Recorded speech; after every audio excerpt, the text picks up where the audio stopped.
I'd like to say good morning to everyone and Happy New Year. It's the first time I've seen most of you for the new year. And it's 9 a.m., January 21st, in the year of 2021. And I'd like to call the order to the Palm Beach Transportation Planning Agency Governing Board meeting. And just want to share a couple of instructions. First of all, this meeting is being conducted in person, but also we will have virtual participants. I'm not sure at this point how many of those participants are board members, but we'll get to that point. I just want to also summarize the procedures for comments. Written comments may be provided or submitted online at the website provided in our agenda. Verbal comments may be made by a virtual attendee by using the raise hand feature in the Zoom platform. And lastly, verbal and/or written comments may be provided by in-person attendants submitting a comment to card available at the welcome table. So with that, I'm so glad that we have Mayor Wilson with us today. I'm going to ask him to please provide us an invocation, and that will be followed. I will provide leadership on the Pledge of Allegiance. Thank you. Let us all pray. Oh, Heavenly Father, we're here once again with bowed heads and humble hearts. Thank you, as always, for your grace and your mercy. Realizing, Father, over and over and over again, that through your grace and your mercy, you've been better to us than we've been to ourselves. And with that, we say thank you.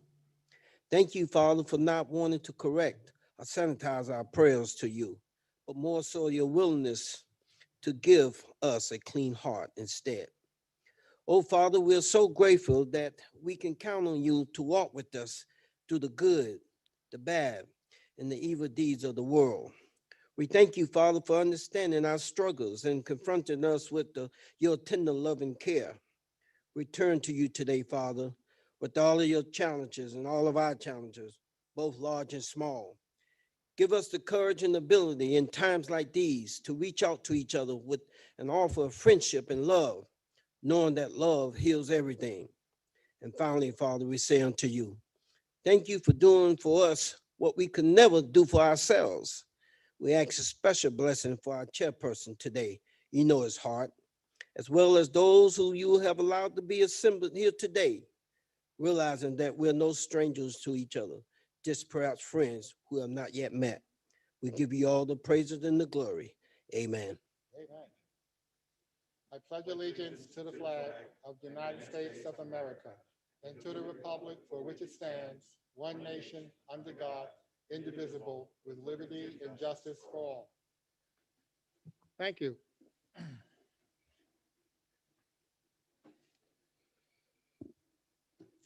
Okay. I guess, Marge, we should do a roll call right now in terms of who's physically present. Yes, at this time, I'm only asking those board members attending in person to respond by saying here when I call your name.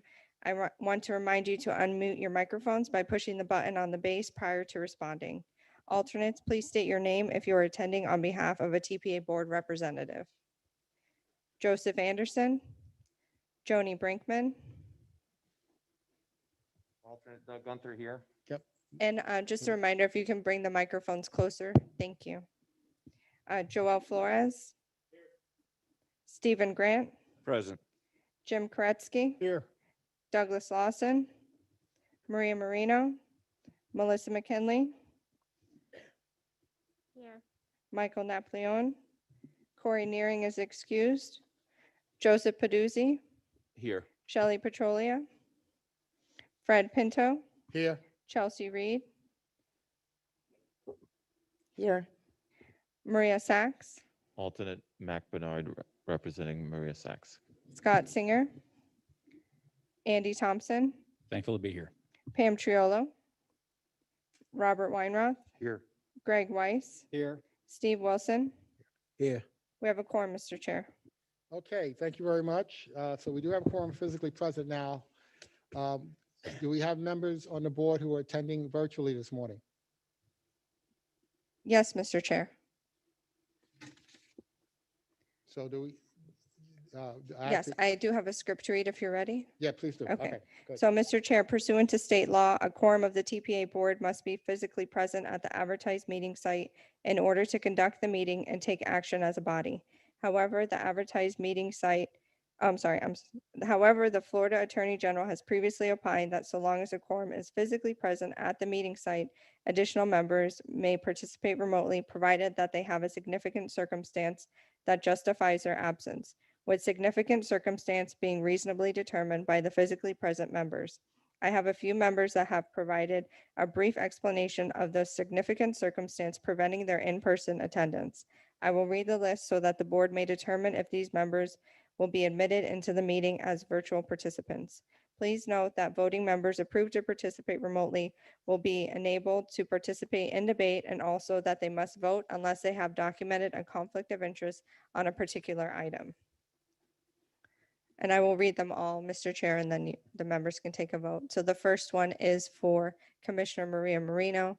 Commissioner Marino requests that she be permitted to attend this meeting virtually as she is enrolled in Commissioner Education through the Florida Association of Counties, which is scheduled for the same time and overlaps with the TPA meeting is scheduled.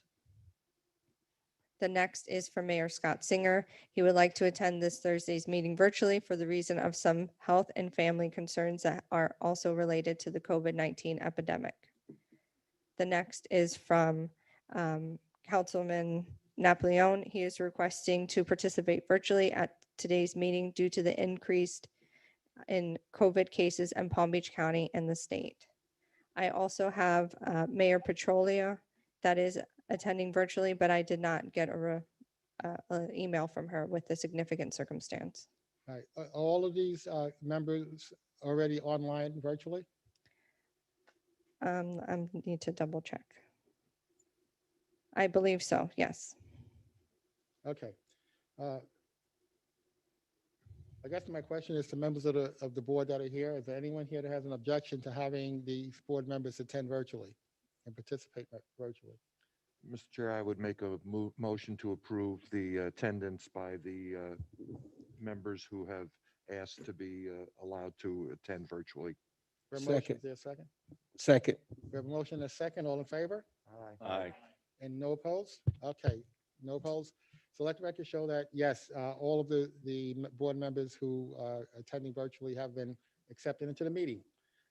And I don't see them up front, but okay. I guess one other question I had for staff, are there any modifications to the agenda Not in addition to the members being allowed in, other than Mr. Chair. members? Okay, Yes. very good. All right. Have we received in advance any general comments from the public? No, Mr. Chair. All right, I guess at this time, we open up the floor for general comments from the public. We received none previous to the meeting. Or there's anyone online who would like to make a comment? Any hands raised?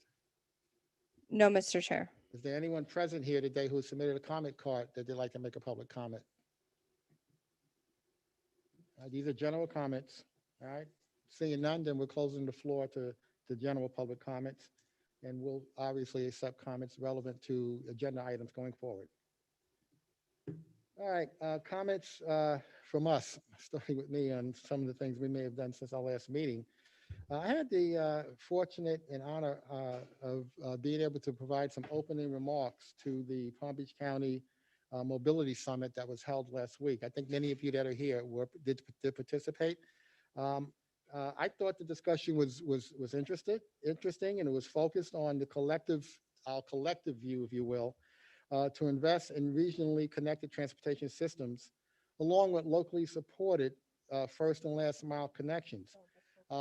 I know in my breakout group, as you all know, the format was they had these questions posed to us, and we had to have the breakout teams and discuss it and come up with our thoughts on that question.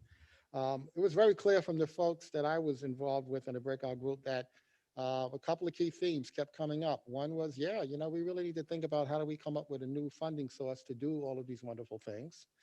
And yes, we need to put more definition and move the topic further down the road on this term we use called first and last mile. What does that really mean? And what does that mean to all the 39 cities or potentially 40 cities if the acreage gets their way? Um, and that this is truly a regional issue that we need to work, all agencies need to work together on to try to address as we move forward in the future. I also had the opportunity to attend with members with our executive director and his members of his staff. We went up to Port St. Lucie to visit the Beep Anonymous shuttle system. So that I found that to be very interesting. The couple of things we kind of took away from that is it's somewhat expensive, the model that they have in place up there. But my biggest takeaway was it was very clear that federal regulations are throttling. I use the word throttling, no pun intended, the advancement of the implementation of this type of technology. I guess this is a process that we have to go through from a federal regulation standpoint. Safety is paramount, and they need to make sure that things are going to operate the way they should operate before they kind of unbrattle and let loose the application of this new technology. So I would classify the solution they have in place up in Port St. Lucie as an early adopter. I think it's beyond a proof of concept because it is being funded on a continual basis by the local agency or the local municipalities up there. But it was a first step, and then I'm very glad we went, and we're looking forward to other opportunities to visit potential. They may be current, proof of concept implementations across the country. But I encourage everyone on our board to, if you're interested, if we make these trips, if you're interested, let Nick know so you could, come along on and get your own firsthand exposure and experience to that. So at this time, I invite any board member who has comments they'd like to share with us at this time. Commissioner McKinley, and were you first? Thank you, Mr. Chair. Along the lines of your comments, sir, the Mobility Summit certainly was an opportunity for all of us to have a conversation about the issues impacting our county and of our region. But I think it also points to the need for us to have an ongoing dialogue about transportation, which this forum should be an opportunity for that to occur. And unfortunately, I think, as I've said before, for all of us sitting here, this is a secondary assignment. We all have our municipal or county elected offices, and this is sort of an also in our task to do. And I think that this venue and this forum has turned into something more of a ratification of expenditures rather than a true discussion of issues of mobility. And I think that we need to step back and figure out how we can better utilize this forum as an opportunity for the municipalities and the county to discuss the issues that are being brought forward as far as mobility, as far as the issues of how we're going to finance, whether it's impact fees, what's going to happen in the urban core, first mile, last mile. And I think those conversations need to be addressed, and they need to be more important, frankly, than the ratification of the expenditures. So I'm calling on our executive director to start looking at putting those issues on the table and to encourage the discussion of those issues on a more global basis so that we can be more of a planning agency. It's transportation planning. It's not transportation approval of expenditure agency. So I think that if anything was learned from that conference, it was that we need an opportunity to discuss these issues in a more open fashion. I also am, as most of you know, a very strong proponent of public transportation. And I was a little dismayed to hear one of the speakers during the mobility conference discuss what's happening in China as they are getting out of the crisis and finding that people have migrated away from public transportation towards private passenger vehicles because of their fear of the virus. So I think we're going to have to come to terms with a public, our stakeholders, which may be less willing to be placed into situations where they are sharing their space with strangers. And we're going to have to see how Tri-Rail, Brightline, Palmtran, and our public transportation can respond to that. And again, entice our stakeholders to embrace public transportation.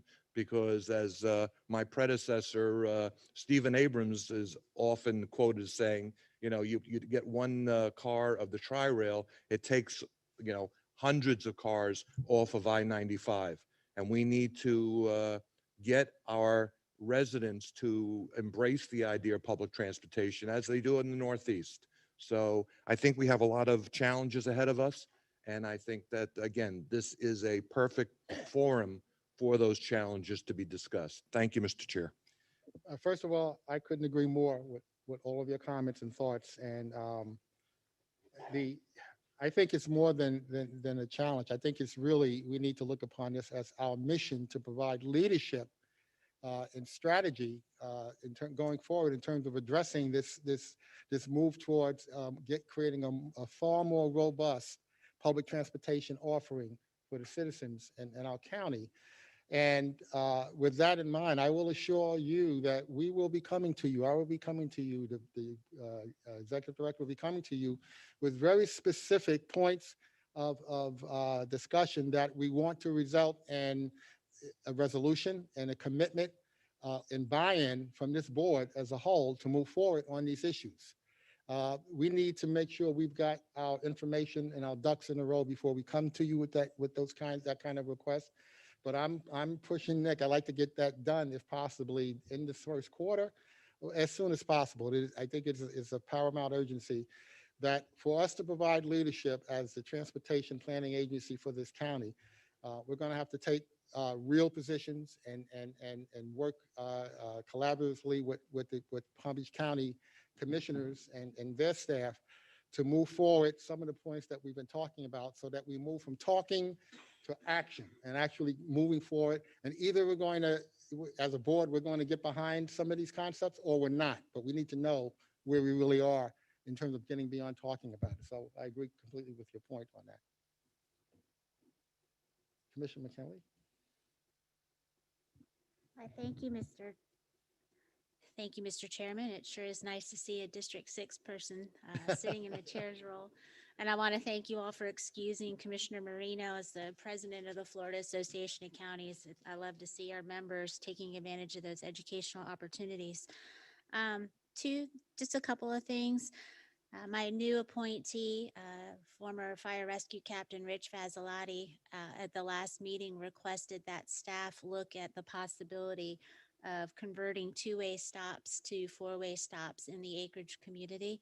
And I just want to confirm that I support that request to have staff look at that, and look forward to their report on that issue.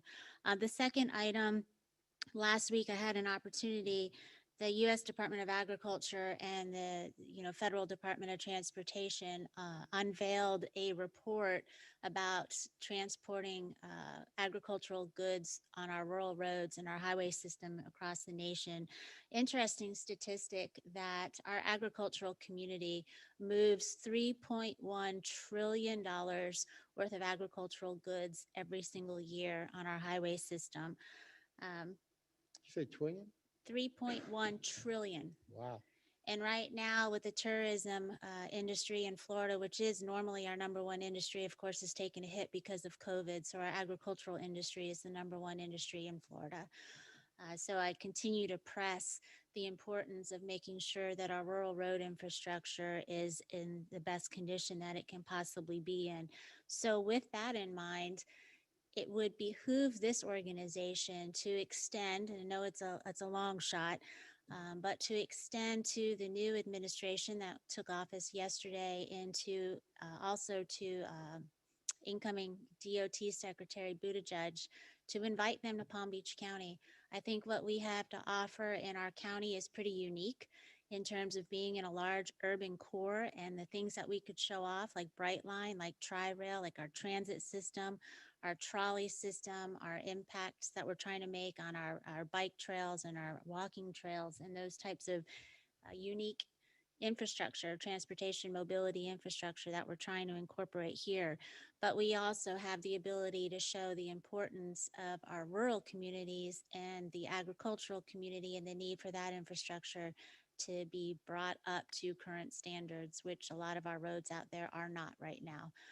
So I would like to ask that staff extend that invitation to the secretary or to his appointees or his second in command, and invite them down here, and let's show them what we have and why all of these things are important. So this is what's so unclear. In doing so, though, are we going to put together like a little tour for them? Yes. That we would lead them around and, Yes, and I think that's an we excellent, need excellent to suggestion. include Brightline, and we need to Yeah, we include need to Tri-Rail. collaborate to make sure they're ready to do their piece. Right. That would be great. Okay. You got that, Nick? We get to work Thank on you. that. Thank you. All right, thank you. Mayor? So I was able to attend the first half of the Safe Streets Summit, so I'm going to request the TPA to see if they can give us a summary of what was discussed there, or, because I haven't received anything from the county yet of what was discussed with everyone's answers in the groups, and if we could get a report back. I thought they said that that would be forthcoming. Is that correct? The moderator, I thought, made that promise. He made that promise at the All end. right. Yeah.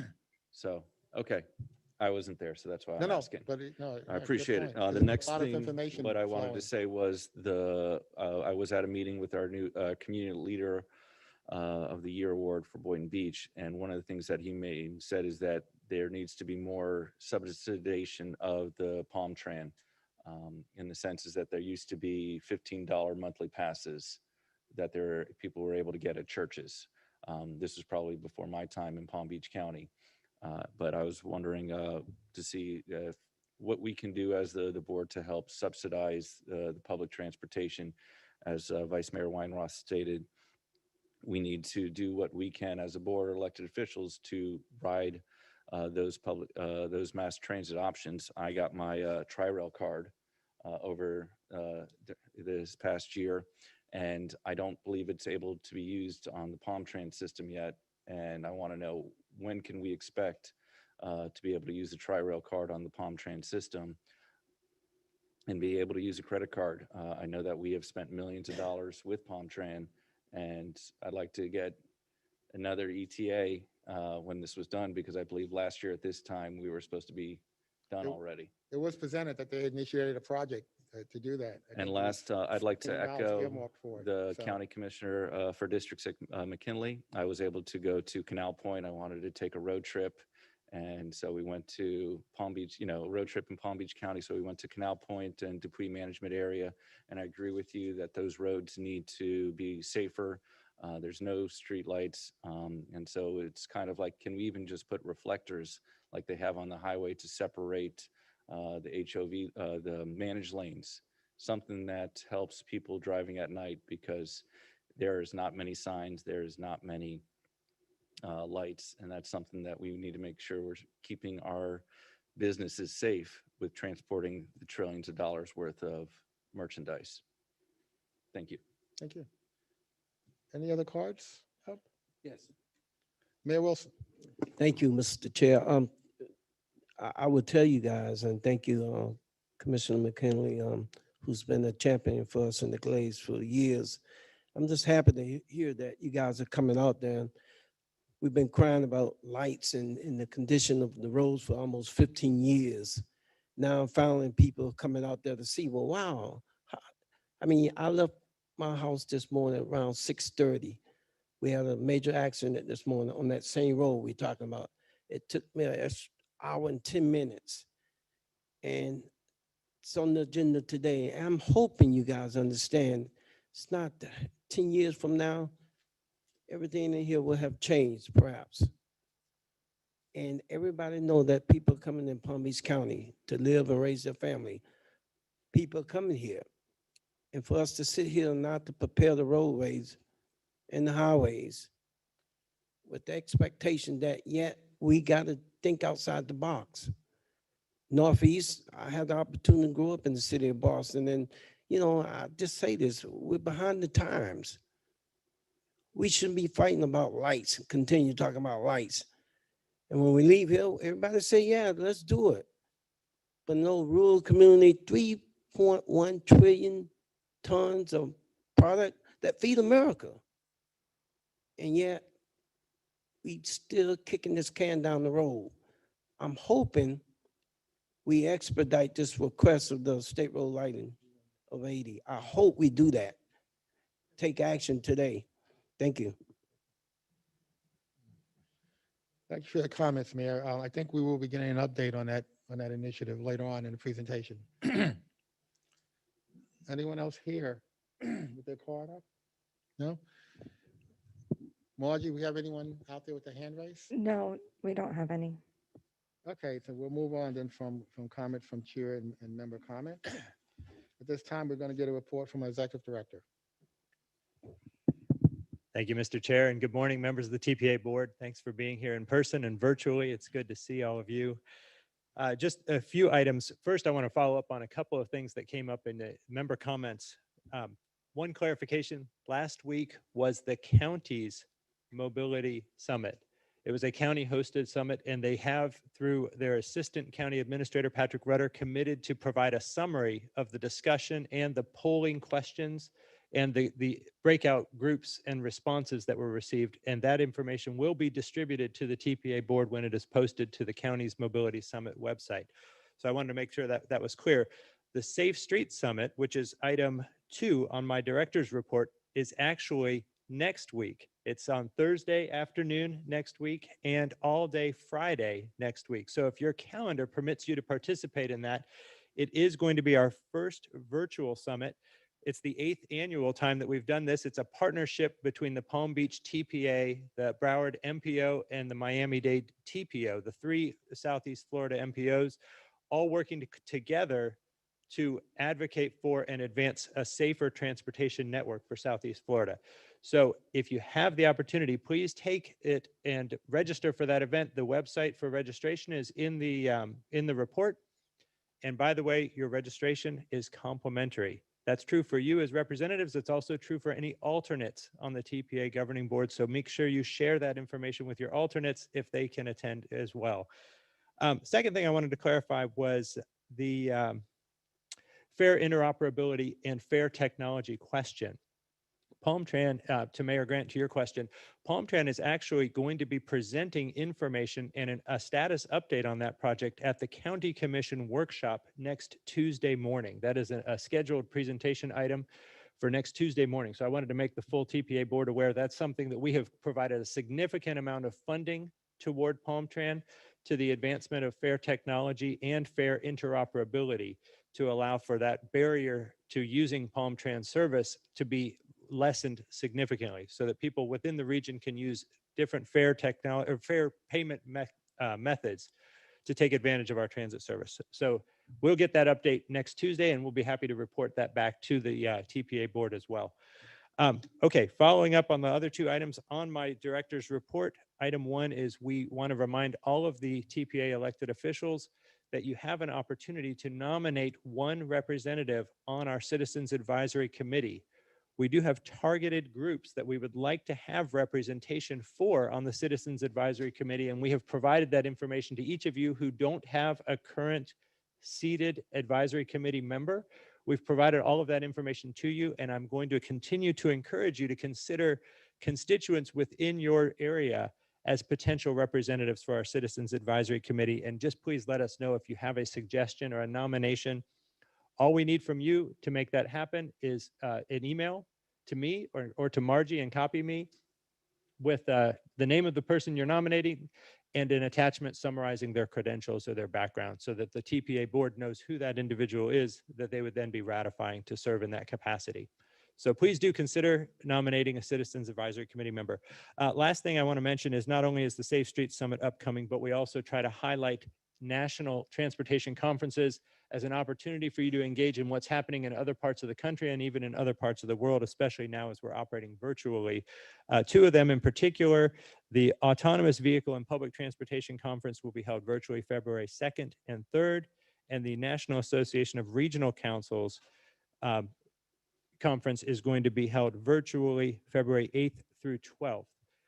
Registration can be reimbursed as well as any other expenses incurred to participate in those events. So if your schedule permits and any of those conferences or others that we've posted on our website catch your attention, let us know and we'll be happy to arrange the paperwork for the reimbursement for any costs that you incur to participate in those.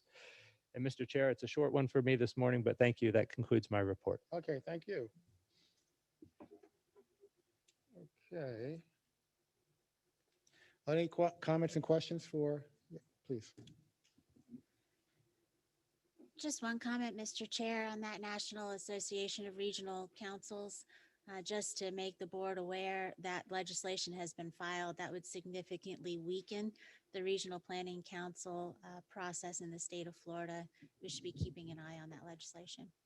It was filed in Tallahassee? Okay, Commissioner Weinroth can speak better to that. go ahead. No, I was ready to just move on to the consent agenda, and since it's only the minutes, I was going to move to approve it. Mayor, I do see that Commissioner Weiss has his 10 card up as well. Good morning. I guess my question, and I noticed in the on the agenda later on that the Citizens Advisory Board was not able to meet because they couldn't find an in-person quorum. And so I guess my question is it statutorily required, or is it a question of bylaws or direction from this board to require an in-person quorum for that group?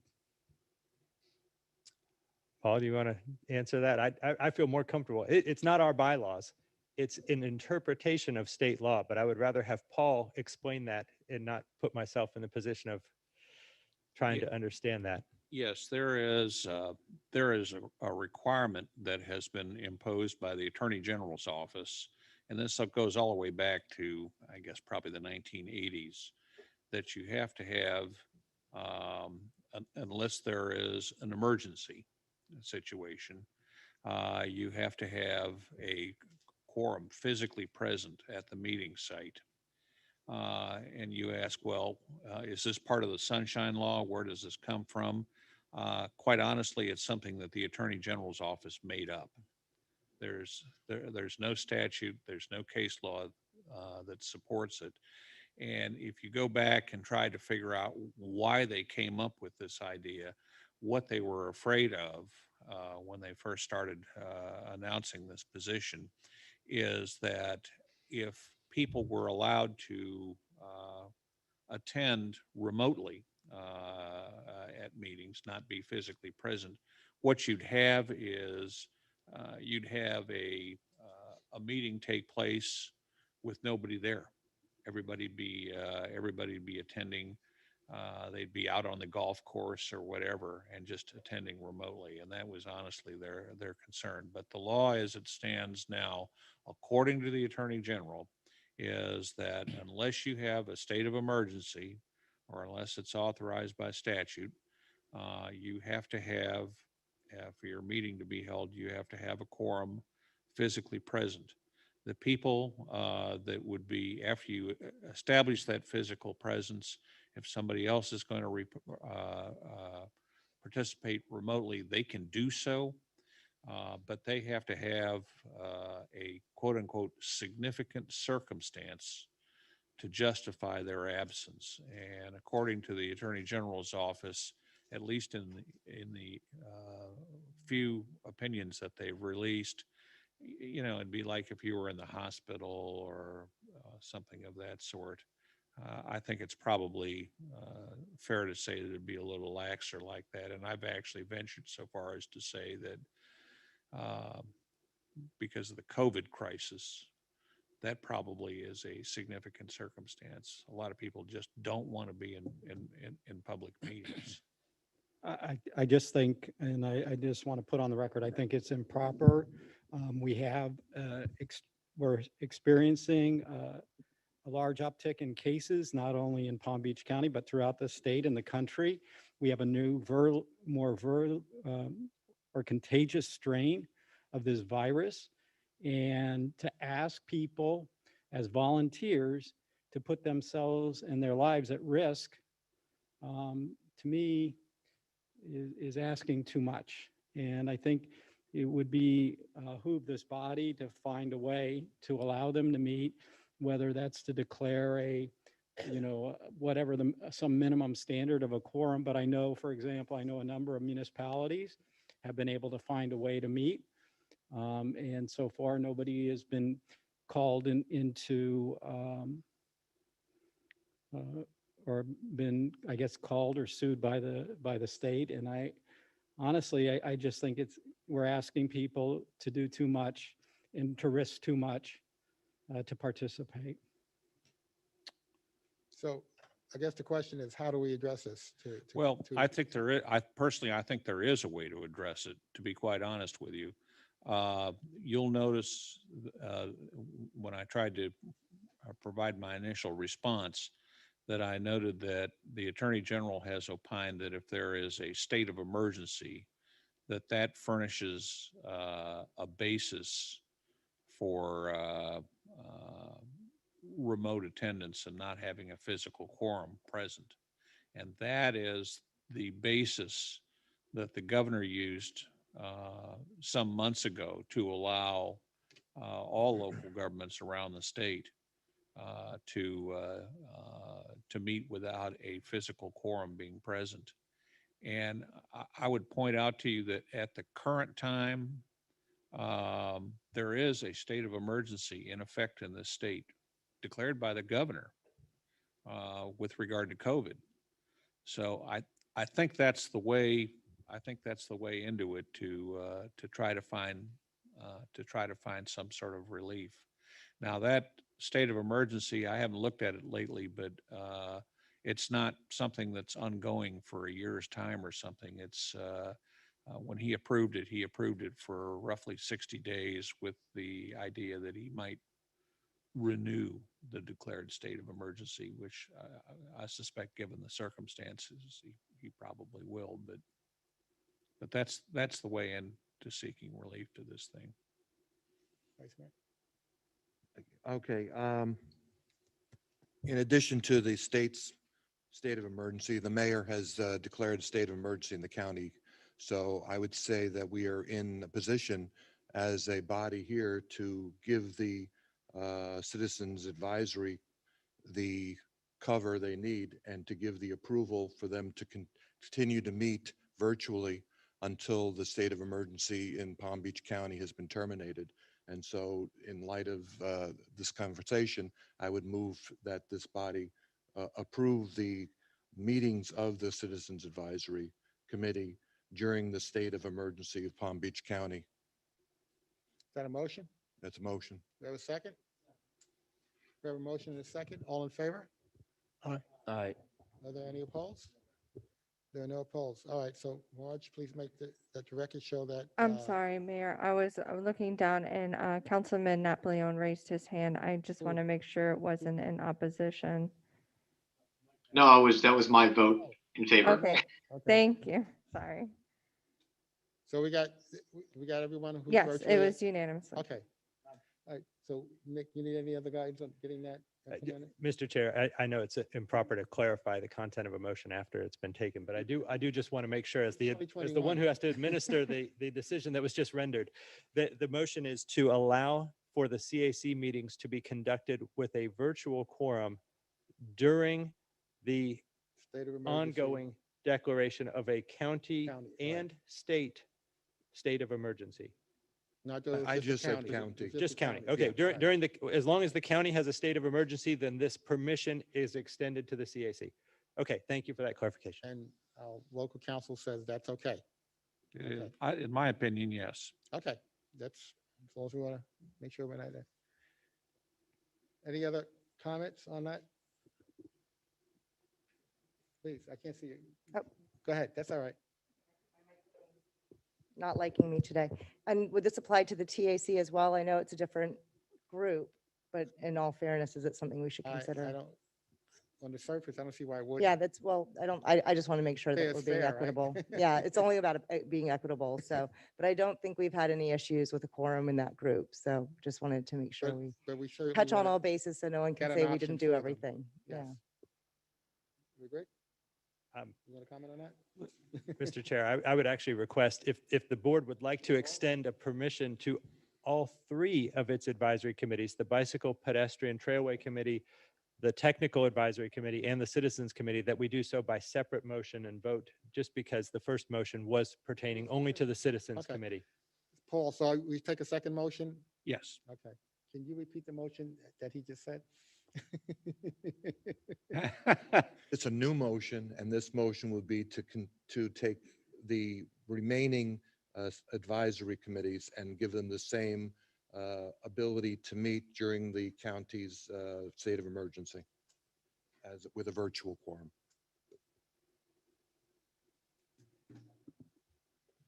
Second by Commissioner Weiss.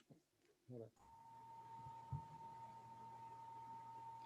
I didn't know if his comments were related to what we're talking about.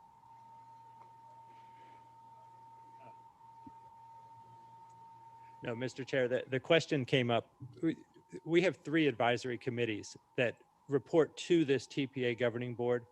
And then there's a fourth entity created by state law, the Transportation Disadvantaged Local Coordinating Board, that has also struggled to maintain quorum. We, as the designated official planning agency for the Transportation Disadvantaged Service, we administer that board. And so the question was whether you would like to grant relief to that board as well. It's been an interesting conversation because they at the state level, the Commission for Transportation Disadvantaged Services initially issued its own order saying that all of the LC local coordinating boards could meet virtually. And then the governor's office found out about that and they rescinded that order to be more consistent with the governor's decision not to extend his own permission for virtual meetings. So the question was, would you like to also grant that relief to the TDLCB? Mr. Chair. Hold on. Nick, just for point of information, as we've discussed before, MPOAC has not been able to meet virtually because of an exception to what we're discussing now. Is the transportation disadvantaged in that same position that they are probably not able to meet virtually? I'm going to give Paul the opportunity to correct what I'm about to say, but I'm going to say no, they're not in the same position. The MPOAC was, the interpretation was that the MPOAC was not a local governing body because of its statewide nature, because it is representation of all 27 MPOs throughout Florida, and therefore the MPOAC was not permitted to conduct itself virtually under the governor's executive order waiving the requirement to have an in-person quorum. Because we are now choosing to, this board is now choosing to extend relief to its own advisory committees based upon an emergency declaration by the county. I think that it is permissible to extend this relief to the LCB as well, which is just a Palm Beach County board. And Paul, if you want to correct or clarify anything I just said, feel free. Ditto. Ditto. Okay, we have that on the record? You have. Okay. All right, then I'm going to move a third motion to give Yeah. the Transportation Disadvantaged Board the same ability to have a virtual quorum during the period of time that both the governor's state of emergency and the county state of emergency are in effect. We have to make sure we say including the other boards. Well, So- no, we've done the other boards. So already. for clarification, I'm sorry, there was a motion and a second for the technical advisory and the bicycle trailways, but there was no vote taken. No, Do yeah. you just want to amend? Yeah, right, we'll do you make it just one want to amend motion. it to include the local coordinating board? Consolidate them into one Okay, motion. thank you. Okay. So Before we- also for clarification for that one, I had a first by Commissioner Weinroth, I'm sorry, Vice Mayor Weinroth, and a second by Commissioner Weiss. Okay, so we have a motion and a second, but I think Commissioner McClellan wanted to make a comment. Just a question to legal counsel before I make a comment. So we have the authority to grant that exception, or are we seeking an opinion from the governor's office to be able to do it? My opinion is that you do have the ability to grant that exception. Okay. So with that in mind, probably a little out of place to say this here, but for those of you that are engaged with the Palm Beach County League of Cities, I would suggest you go to your leader, who would then go to your state leadership at the Florida League of Cities, and I'll do the same on the county side. This should be extended to all advisory boards across the state of Florida that fall under local government jurisdiction. So would ask that somebody here who's engaged with the League of Cities handle that conversation with your executive director. I know to talk to her about that. Okay, any other comments before we take a vote? We have a motion and a second. All in favor? Aye. Any opposed? Aye. No opposed? All right, so Margie, let the record show that the motion was approved unanimously, and I'm glad you brought this to our attention. Obviously, it was an issue. We had quite a discussion about it, but it's good though. Thank you very much, Commissioner Weiss. Okay, now we're ready to look for a motion to approve the consent agenda. Before we take a motion, is there anyone here who would like to pull anything from the consent agenda? Since there's only one item on the consent agenda, which is the minutes, It- I will move to It approve. it is the item. So we have a motion in a second. All in Second. favor? Aye. Any opposed? We have no opposed. Margie, please let the record show that the consent agenda was approved unanimously. Okay, going to item 2A. Item 2A we're looking for a motion to adopt a resolution endorsing the Florida Department of Transportation's fiscal year 2022 to 2026 draft tentative work program with two requested changes. So we're going to receive a presentation on this item, three different presentations. One will be from the TPA, starting with Jason Price. And then we'll hear from FDOT Jerry O'Reilly and the Turnpike staff, Victoria Williams, I think it is. Yes. So Jason, you're on. Good morning, everyone. So my name is Jason Price. I'm the TIP coordinator for the Palm Beach TPA. And today I'll present to you the TPA summary of the fiscal year 22 through 2026 FDOT tentative work program. So the TPA summarizes the work program, and after my presentation, as Mayor Pinto had mentioned, you'll have two other presentations, one by FDOT and also by Turnpike. And also as a reminder, this is an action item that will require a vote at the conclusion of the presentations and discussion.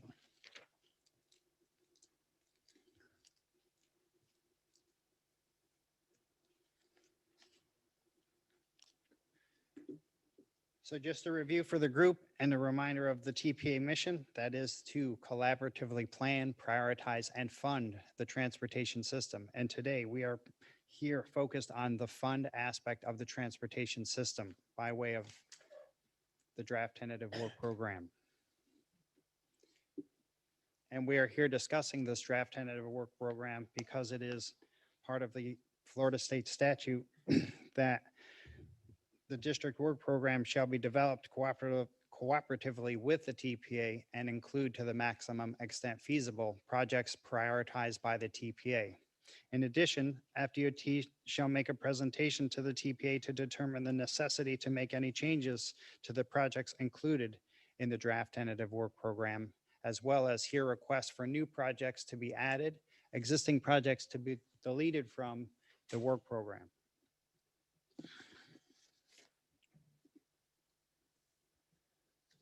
So here I have an illustration of the TIP development process, and you can see through this illustration the process that we go through to adopt the active TIP that we're currently working under, as well as developing the next TIP, which we're reviewing today.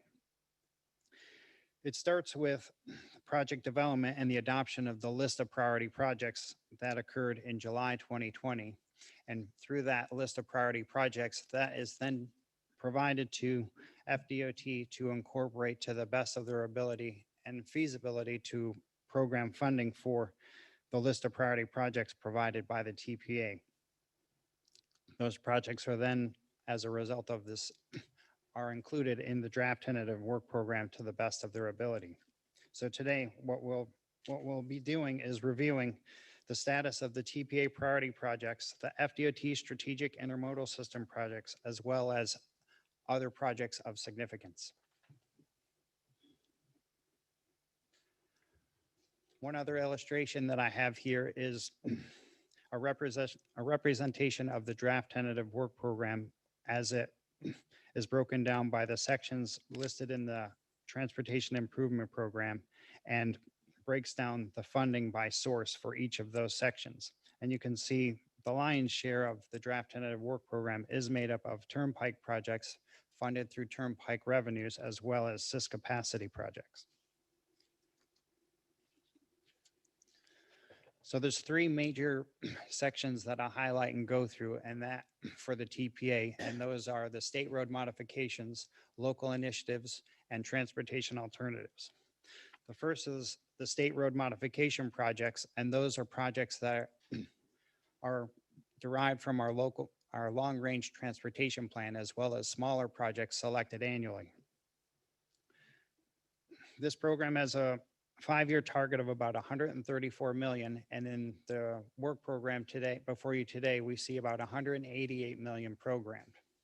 Now, one of the major significant highlights of the state road modification program is the long-awaited State Route 80 lighting project that has now been funded through to construction to fiscal year 26 with design in fiscal year 2022.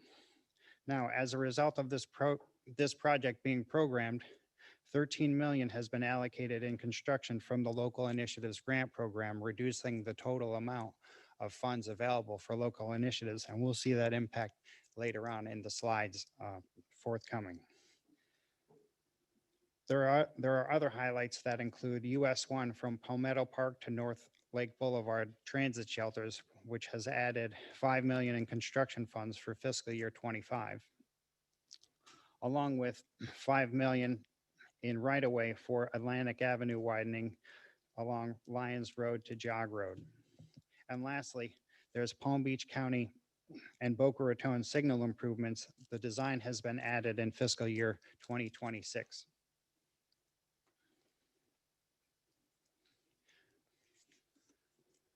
Along with those highlights, there are some other projects that have been delayed or not programmed as part of the state road modification projects, and those are listed here below.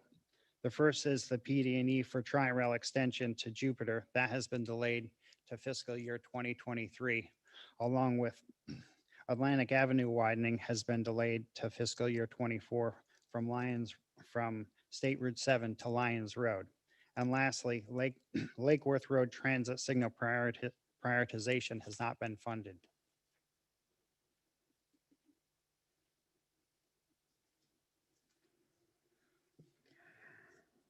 Sorry, I just got to get some water.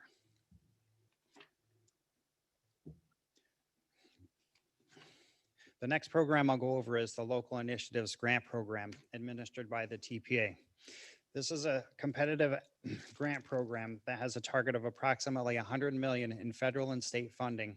And we see about 72 million in funding for this work program, and with the remaining on state road modification projects. Now, one of the major highlights for this program, as I mentioned previously, there's 5 projects that were prioritized this year, but they did not receive they did not receive funding programmed in the draft tentative work program due to the state road lighting program project. So our recommendation as the TPA staff is to recommend for projects not programmed to be reprioritized at the top of the new local initiatives application cycle for this coming year, if applicants are willing to wait 1 year to receive funding for the projects that would have been funded this year. Now, this will inevitably limit the amount of funding that is available for this cycle for projects applied for this cycle, this round. And there is more like, there's approximately 7 to 8 million available this year for local initiatives grant cycle, as opposed to the 20 million that we would normally see and distribute this year as part of the grant cycle. Now, there's other highlights in addition to that, and that is the funding of the SFRTA Tri-Rail, their purchase of a new train car. We provided them with 2.5 million, which they used as a match funds for trip funds for a total of 5 million to purchase that train car. There's also a few delayed projects for Delray Beach as part of local initiatives, and that is the delay of Lindell Boulevard and Barwick Road construction from fiscal year 22 to 23, which subsequently required the movement of or delay of construction for the Brant Bridge connector from fiscal year 23 to 25, as well as Germantown Road from fiscal year 23 to 24. One project that has been moving forward and is actually accelerated is the Town of Palm Beach Signal Interconnect project, with bringing those signals, incorporating those signals into the Palm Beach County signal system.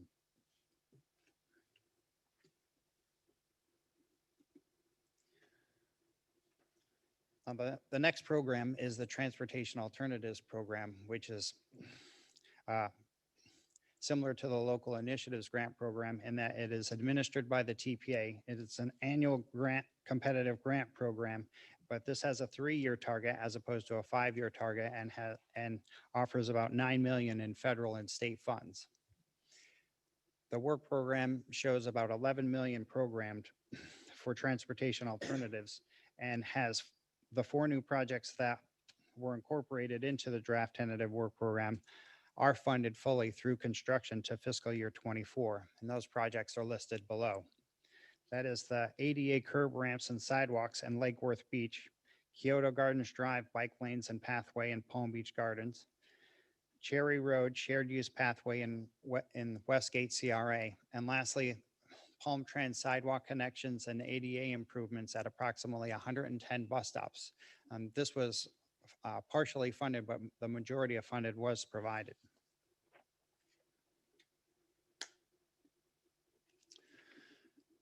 Now we'll return to mainline projects administered by the FDOT, and those are the strategic intermodal system projects that had some changes along the I-95 interchanges, and I'll review those provided on the slide. The first one is High Paluxo Road. The design was delayed from fiscal year 21 to 22. Indian Town Road construction was delayed from fiscal year 23 to 24.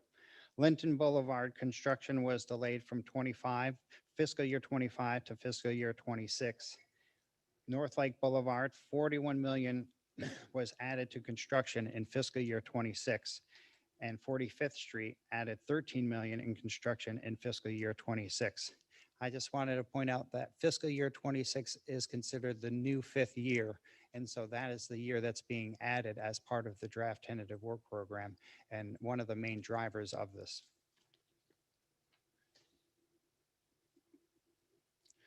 In addition to strategic intermodal system projects, there's also, as part of that, the turnpike projects.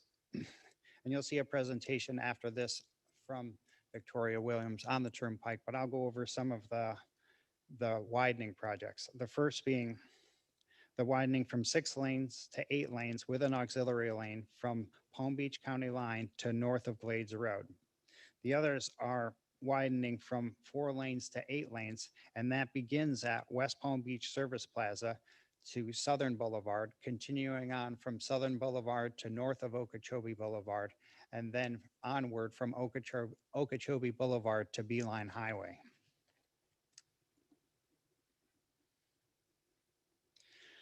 In addition to the projects that I've just discussed, there are also new projects that have been added this year that we've seen for the first time.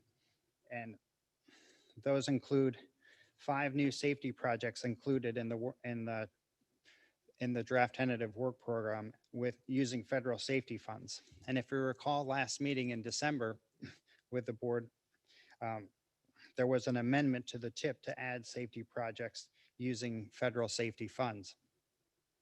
Now, in addition, the board also passed a resolution. This board passed a resolution with that amendment requesting FDOT to conduct a call for safety projects to create a more formal collaboration between local municipalities, the TPA, and the state in order to prioritize these safety funds. And FDOT has acknowledged that and is working towards developing a process to do that. Now, in addition to the safety funds and the projects that I've discussed, there's also 12 new resurfacing projects with construction in fiscal year 2025. Now, this is the opportunity for the TPA staff and board to evaluate those corridors to implement additional complete streets and other safety improvements while they're doing that resurfacing work.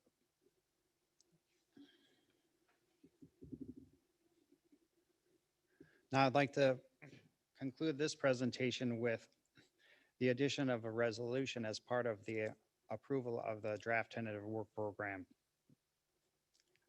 And this resolution is to acknowledge the cooperative process to develop the work program, including FDOT's effort to include the projects prioritized by the TPA.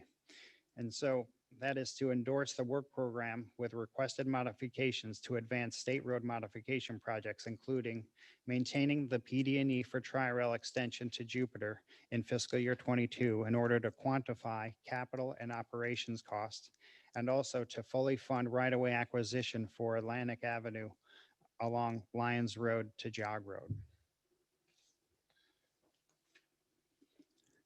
And with that, that'll conclude my portion of the presentation. And now I'll welcome FDOT staff to continue the discussion and provide additional information and presentation. Okay, thank you. Mr. O'Reilly?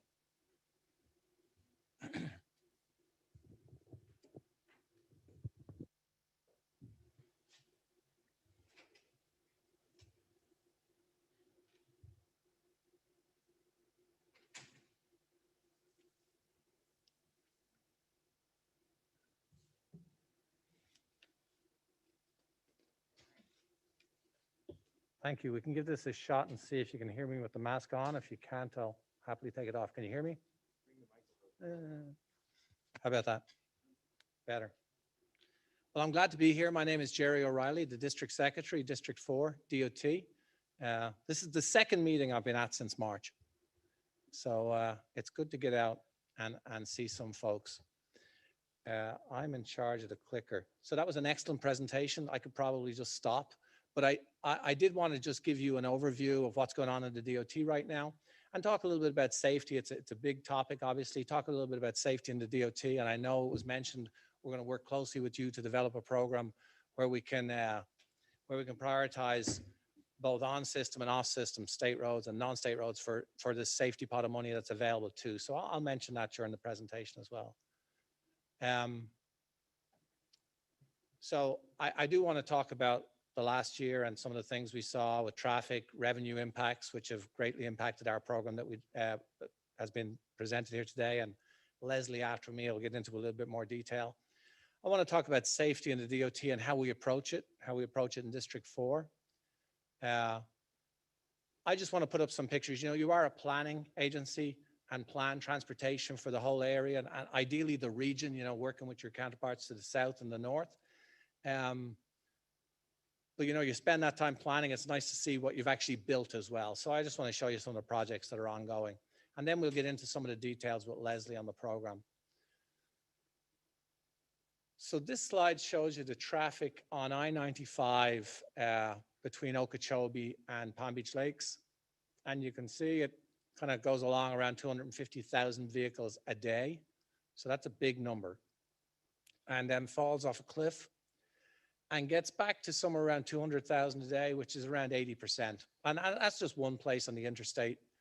But it's probably not far off what's happening around Palm Beach County and their actual numbers. So what impact does that have on us? Well, like your trip on the interstate got quicker, which is great. But the vast majority of our revenue is sourced from gas tax. So if cars aren't driving the miles, we don't receive the gas tax. So what impacts did it have on our revenue? And this is why we're here today in January, not our usual time in December, because we had to react to this after we got the revenue estimates and translated it into how it impacted our program. So these numbers are for the entire state of Florida DOT. The projection is 1.359 billion less revenue over the 5 years. Now, to put it in context, coming up to last year, the DOT program was about 10 billion a year. About 10 billion a year. So over 5 years, about 50. So we lose 1.359 of that. Because the impact came very sudden and a sharp shock, right? So they came right there. We assumed we were receiving all that revenue, which we didn't receive. So the biggest impacts were in our current year, 430 million across the entire state. And when we lose cash, it impacts what we can program more so than just the cash, because we commit to do the projects before we have the cash. We know how much cash is coming in. We commit to build a project, and then you pay out over 4 years for the big construction project, and the cash is coming in to pay the bills. So we had to impact, because of the 430 million in cash that was gone, we had to impact 760 million worth of projects. The good news, and that was across all programs, so everything the DOT does. There was things held harmless. Anything that was funded with safety funds, that type of specific funding wasn't touched. Any of the resurfacing or maintaining our exact system wasn't touched. Really, the impacts were on capacity projects. So if you were in an area that had a lot of big capacity projects, you were greatly impacted. If you weren't, and in this region, in Palm Beach County, you saw it in those, that was presented just now on the interstate projects where they got moved out a year. That's the type of impacts we saw in our program. Perversely, it's a bad year, there's less money, but the roads in our region are starting to come up needing resurfacing over the next 5 years. So you saw us add resurfacing projects in this area because DOT funds that need right off the top. And then it gets allocated down what's left to the district. So where we saw more resurfacing needs, we got that money. So it's just a little bit weird. So the program here, you know, if you added up the total dollars, may not have changed that much. And you will see more projects added, which is good. I did want to talk a little bit about safety. So we try and have a holistic approach. I think I've talked to you before about safety. I'm sure you've got discussions before about safety, but it involves more than just engineering. You got to educate people. Enforcement is a big part of it, and having those partnerships with the agencies. And then when you do have a crash, the emergency response, how you deal with it and how you react to it, and the data and analytics you do. And so that's a huge part of what the DOT does in the operation of the system on the interstate. When you see our emergency response, all those signs, the coordination we do with those to react, to clear an incident and get people back moving again. So we put money into all these areas. The biggest component you see is engineering, but there's a lot more than engineering to ensure safety in the transportation system. In our program, where we try and identify a project, and as we work with the TPA and developing that program that, I'm sorry, I can't remember your name. Jason presented. We'll be looking at using somewhat similar to this, where you do a study and you look at the predicted benefit of that safety improvement. And there's national factors, there's state factors you can use to predict that. You look at the traffic on the road, you try and see how much, if I do this improvement, will I reduce crashes by? And in turn, what's the potential savings? And these are all theoretical numbers, but this is how our program has run for several years. And our projects that we program, we're predicting big improvements and improvements with safety. So we do have a statistical way of looking at that and prioritizing the project. So you'll see us work with you on that. There's a lot more up-to-date instant information out there for crash statistics and fatalities than there used to be. And we're using this a lot more. And this is available to anybody. Just get on the internet, you'll see it.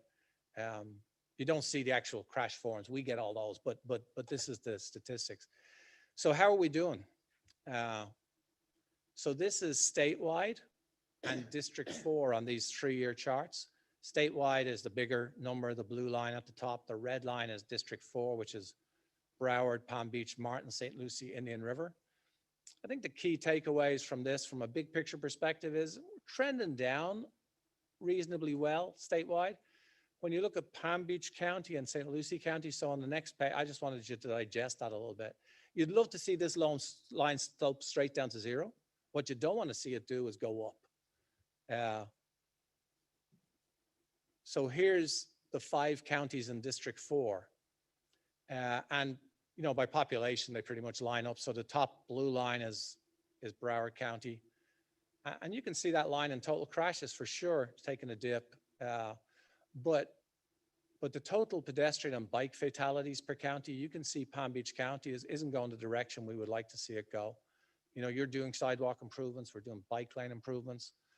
And these statistics are the entire, they're not just state roads, it's the entire county. It's any road, it could be in your housing estate, it could be anywhere, every road, the big picture numbers. So you can see in Broward, conversely, in Broward, it's trending in the right direction. So that's something obviously as you plan and look how you should spend our money, how we spend our money. We've got a team of people working, looking at this to try and see if we can identify why and what we can do about it. So I'll just leave that there for a second. But at the end of the day, this is why we're all here. We want mobility, but we want safety too. You can't have safety without mobility. So our big focus has to be safety. Well,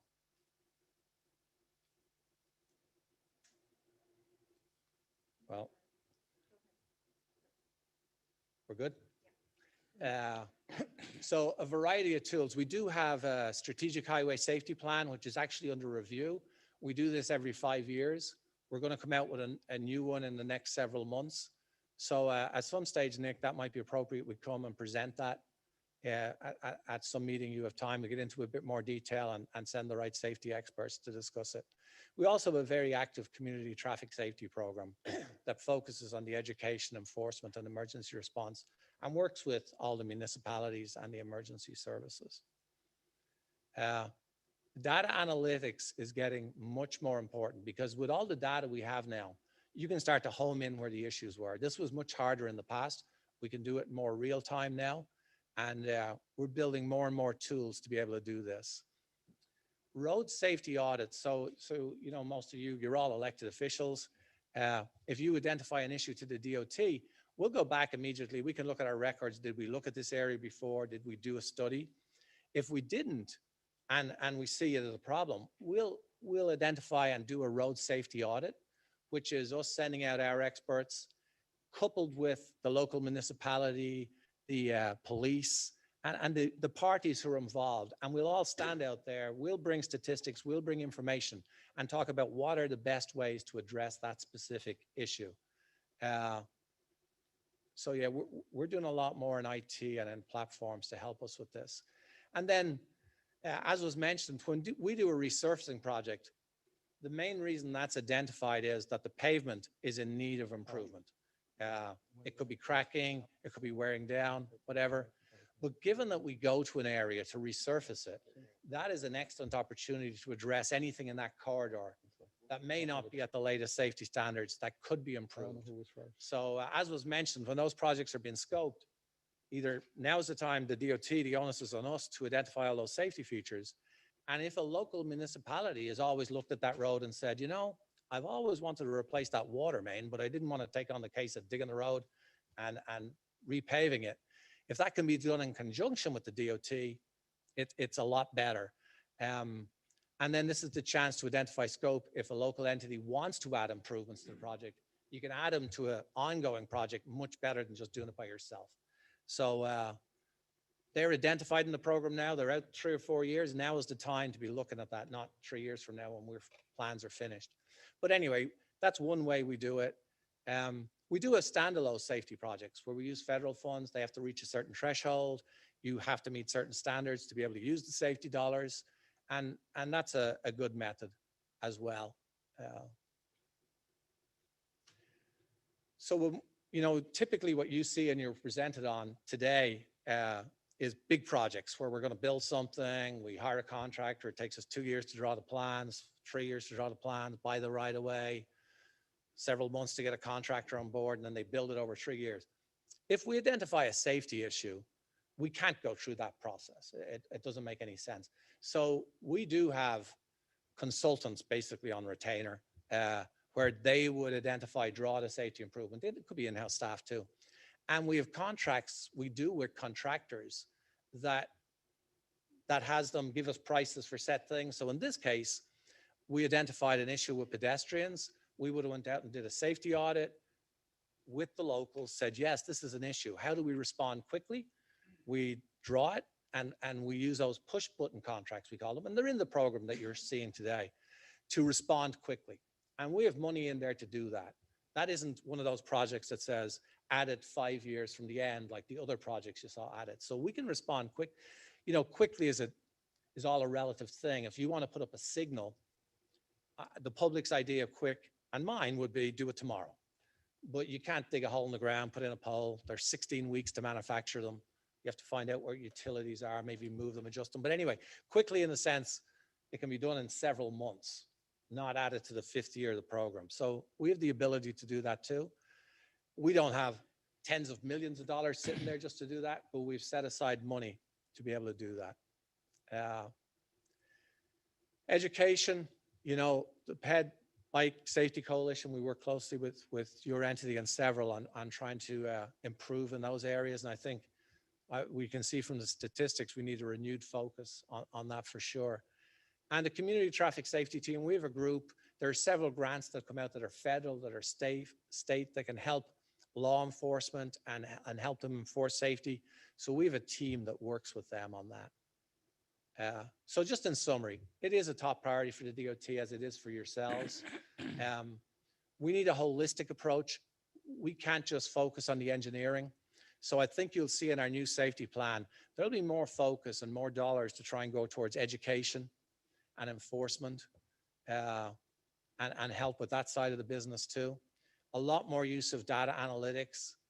And the main way we have of improving safety is through our work program. So the projects that are funded in our work program, working with the local partners is really important. So like yourselves, the cities, the counties, and then we have to be innovative in how we do things. You know, telling somebody this is how I did it 20 years ago doesn't really solve a safety problem if you've had it for 20 years. So we have to be innovative in our approach, and we're trying to be as innovative as we can. So that's an overall picture of where we are with safety. I thought that was important to give to you. If I only get here once a year, I want to make sure I talk about safety. Some of the key projects. So if we could press a button right now, that's what Glades Road would look like when it's finished. And you've seen presentations on this. So it's under construction right now and just getting started, going well. The project to the south of this should be finishing up May, June. And we'll see those managed lanes getting opened up and being used. And this project will go on for several years. Southern Boulevard Bridge, it's moving along well. Expected to finish towards the end of the year. That'll be that Bascule Bridge up and running.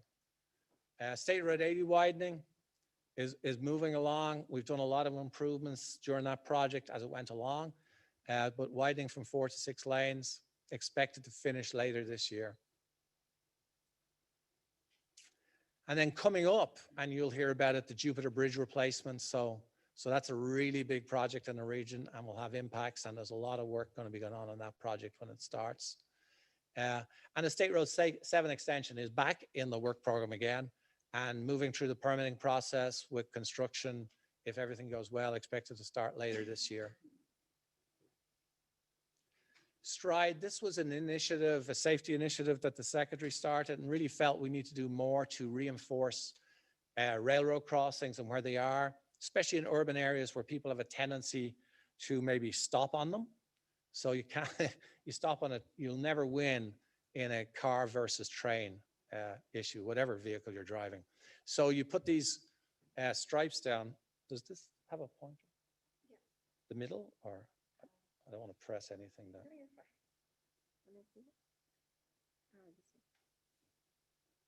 Oh yeah. So you put down these stripes and it comes with extra signs and things. So from a driver's perspective, they see it, they'll see these extra signs, do not stop on tracks. And what you're trying to avoid is this.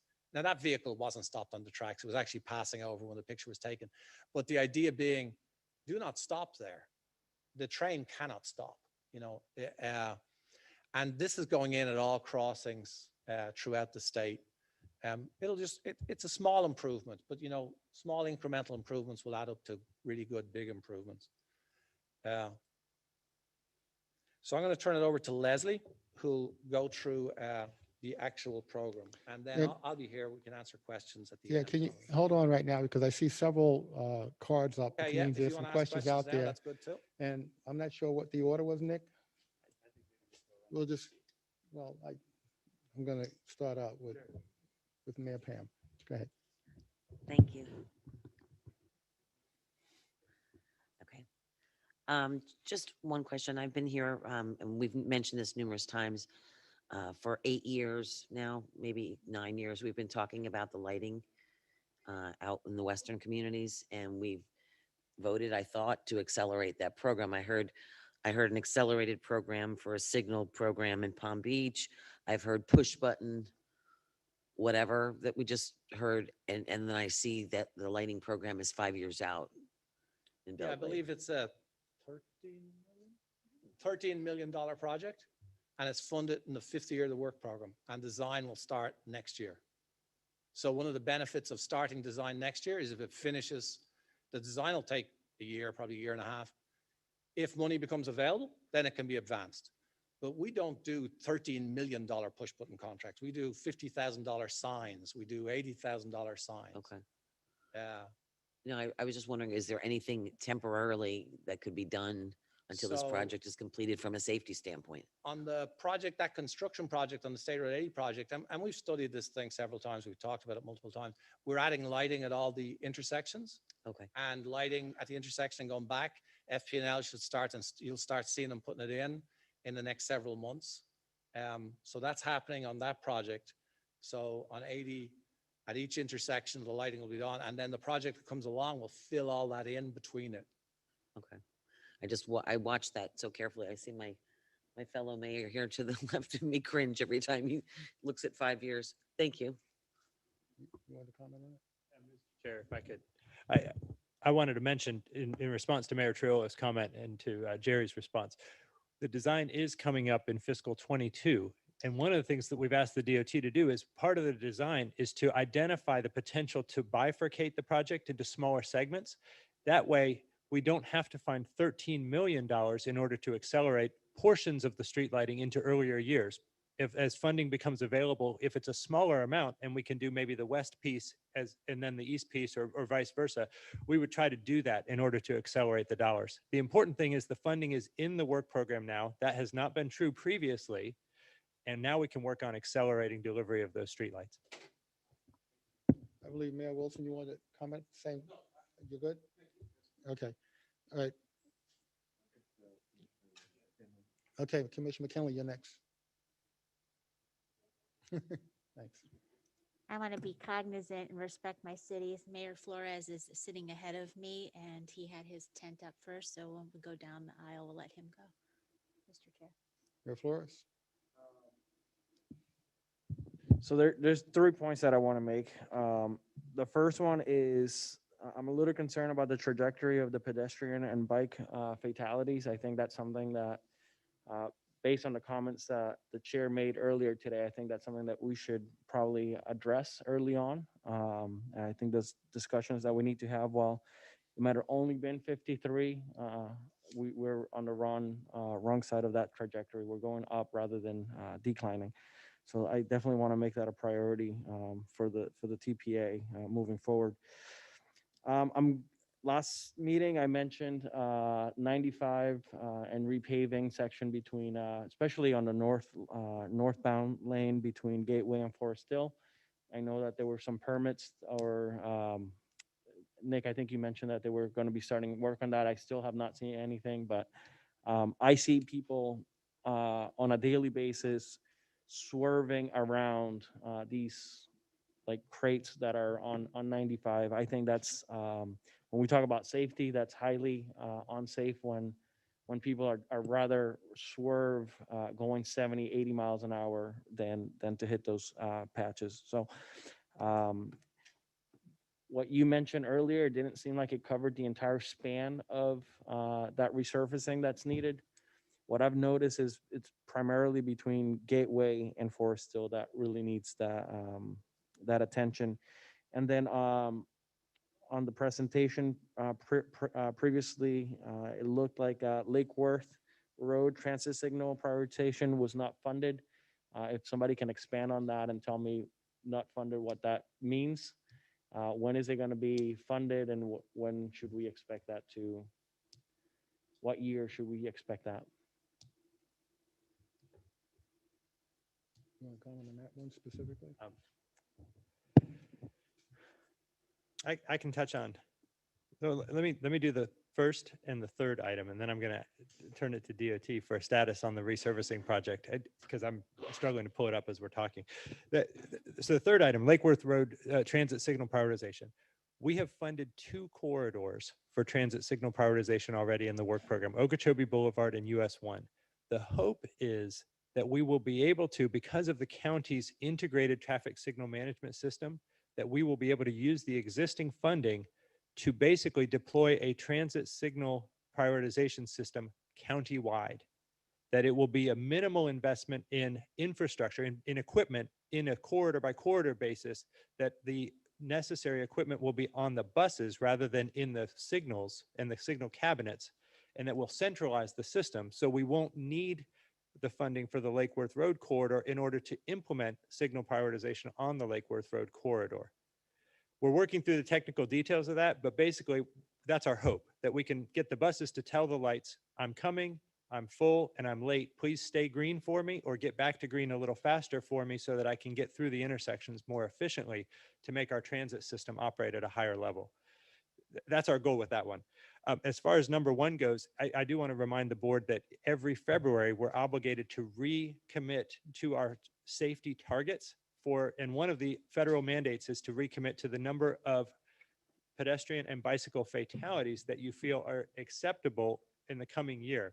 And then to try to program funding for education, for engineering, and for enforcement to eliminate those traffic-related fatalities and serious injuries.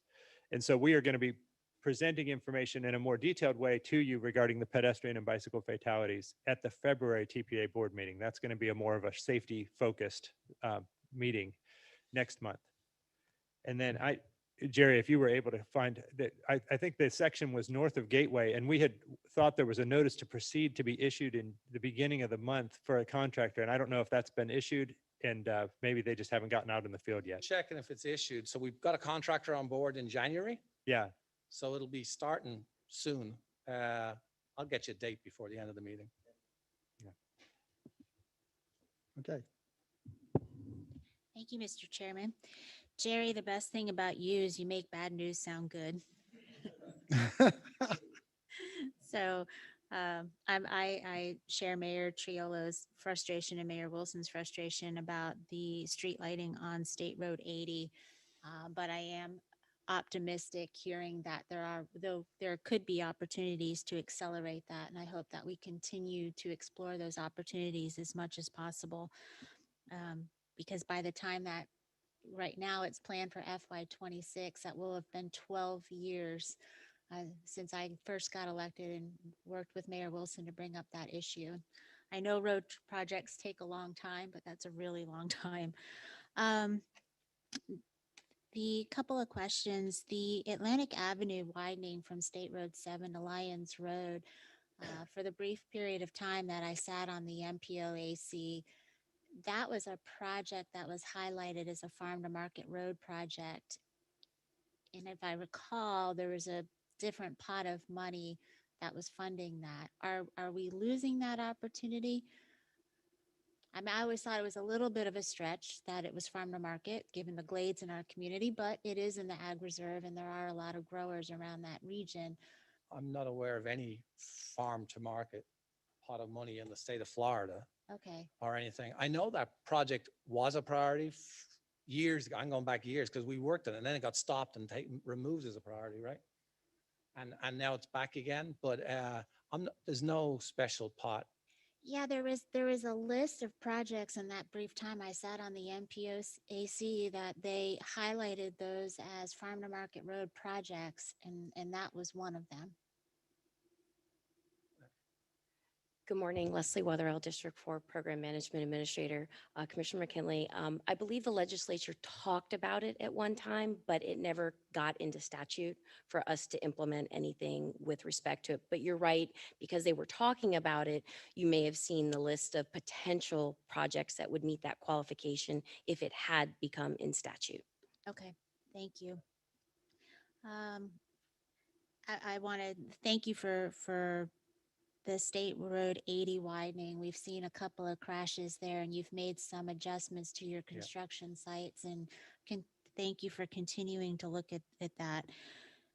Bike pedestrian crashes have gone down, but fatalities have gone up. Could we work, I look to our chair, could we get a presentation on that includes fire rescue? Sure. And learning a little bit more, because I'm encouraged that the number of crashes are But going something- down, but yeah, I'm discouraged that something the weird about fatalities those are going numbers. up. You're right. So Yeah. I think there's more to that Nick, we can story. include that in next month's presentation since we're going to be talking about safety. So Okay. absolutely, that was my thought as well. I was like, geez, something's going on here that we don't see on the surface. Something is off, and I'm going to guess, but Jerry, Mr. Secretary, since you're standing here before me, I'll ask anyway. And it looks like this map is going to tell me what I want to know. US 98 Connor Highway. Looks like it's a resurfacing project in the draft tentative work program, if I'm looking at that graph correctly. But that road was fully reconstructed a number of years ago, but it's getting in bad condition again, particularly the area from the Osceola processing plant there up to the old Bryant Mill. There was a couple of potholes that were starting to develop, and the resurfacing is not in good condition. So I'll wait till the full presentation, but if it's too far out, if you could at least look at that segment and maybe doing something temporary. So for sure, Commissioner, potholes and things, we can get taken care of. If it's on this graph, it's inside the 3 years, right? If it's on this, inside the 5 years, but we only program resurfacing 4 years. So it could be in the third or fourth year, but Leslie can give you the details. But yeah, it may have been added new. The road, it's all muck out there, right? So it is what it is. We build it new. There's lots of trucks on the road, but there's trucks on every road. It moves a little bit, and ultimately it needs resurfacing more often than another road would. But potholes and that we should be addressing immediately. So I'll get people to look at that. Okay, thank you. And thanks for coordinating with our utilities department, so we can only have to tear up the roads one time. Yeah, and so the biggest frustration we would have is we produce this program, we tell people, and they wait 3 years and then decide they want to do it, and we're ready to go. So, that's why I got a good audience here to remind your utility companies that they see it in this program and it just got added. We're sending out plans. We're saying this is kicking off. We're talking about scope. Now is the time to say and plan yourselves if you want to do it at the same time. All right. Commissioner Peduzzi. Thank you, Mr. Chair. I'm sure everyone can figure out which project I have some questions about. Well, since we were all talking about, funding of these projects, I have a question concerning the cost of the State Road 7 project. Somewhere in the materials, I noticed, I think it was a chart, it indicated that the cost was $98 million when you consider the two segments. But I think one of the slides indicated a different number, but I don't remember that number because it flashed, went by before I had a chance to actually take it down. Can you clarify the numbers and the cost of the project? Has it increased that significantly to that 98 million? So I don't have the numbers. I'm not sure if I had the construction number up there, the construction plus the design, the construction plus the CEI. But whatever you got in your printout, that citizens report, they're the accurate numbers as of now. Do you know what they were, Leslie? Do you have them in front of you? I can tell you what they were. Yeah, Mr. Chair, I've got him on the screen. It was 58.6 million for the north piece, and that's construction and CEI and a little bit of environmental mitigation activities in an outer year in fiscal 25. And then for the southern piece, the widening from Okeechobee to 60th, it was $24 million, and that's all, pretty much all construction and CEI funding. So 58 and 24, what are we, 82, 82, yeah. 82.6. Thank you. It looks like on one of these charts here, I'm trying to pull it up, Table 1, State Road Modifications. When it's talking about the two segments, it says total cost 70 million plus and 28 million plus. Which is accurate? I mean, I see a CST of 55 and CST of 23 million, but I also see that total cost of 70 million and 28 million. And Mr. Chair, if I could, the summary table that you're referring to is something that we compile as a reference for the TPA board members to understand both the money that is programmed in the next 5 years and money that has already been programmed and expended on projects. So total cost includes prior year funding as well as current year or next 5-year funding. And so that the total cost is inclusive of all money that has been previously spent on the project.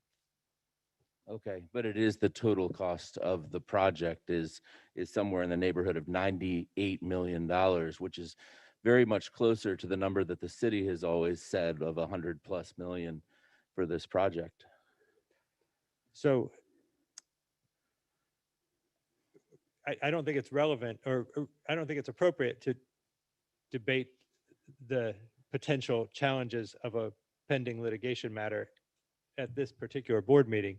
But I will offer as clarification that the city represented that the construction cost alone would be over $100 million, whereas the DOT is representing in this work program that the construction cost, not inclusive of CEI and not inclusive of prior design, environmental mitigation, and permitting costs, is closer to 70 million. So those two numbers are still significantly different. And I want to make sure that we are all of that same understanding. But we have seen an increase in costs of this project over time. And what I'm concerned about is we are being asked to vote on the DOT's proposed work plan today.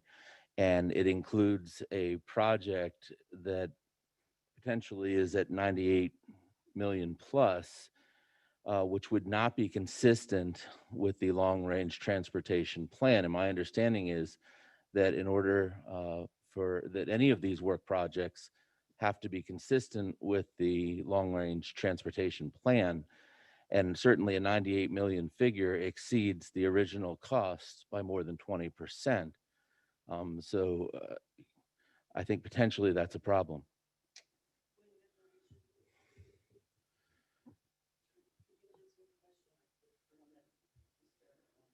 Microphone.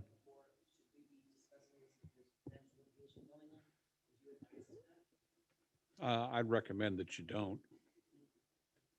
With all due respect, we're being asked to vote on something here today as a body, and I have not recused myself, nor have I been asked to recuse myself from votes that take place on this board. And all I'm doing is bringing to the surface the fact that the estimated cost could be arguably at least be $98 million, which would not be consistent with the long-range transportation plan. Point of order. Why don't we Commissioner- deal with hold on, that when we hold on, get hold to on, the hold on. vote? Commissioner Peduzzi, we thank you for your comments and your insights and information you've shared. But we're not going to continue with this dialogue on the cost of this particular project. You have the option when we take a vote to either vote yes or no on the motion that would be put on the table, which is to accept this tentative work program. Okay, so that's really where we are with that. Now with that, I want to give the members over here. You want to go first? Go ahead. Thank you, Mr. Chair. Mr. Secretary, thank you for coming. It's always great to see you. I'm certainly troubled by the statistics that you showed us as far as pedestrian deaths. This board has embraced the Vision Zero, and I've railed against that because I feel that by accepting a goal that is unattainable. We're never going to get this down to zero. If we don't hit zero, we say we failed. And obviously, there's a lot that needs to be done to make these roads safer for our stakeholders. And I'm happy to see that there is additional emphasis in your thinking going forward as far as making our roads safer. So I think this body needs to do more than just embrace an idea of Vision Zero. I think we have a lot of work to do to make these roads safer for our residents who are trying to bicycle or walk alongside very large vehicles that seem to mow them down with great frequency. On to another subject.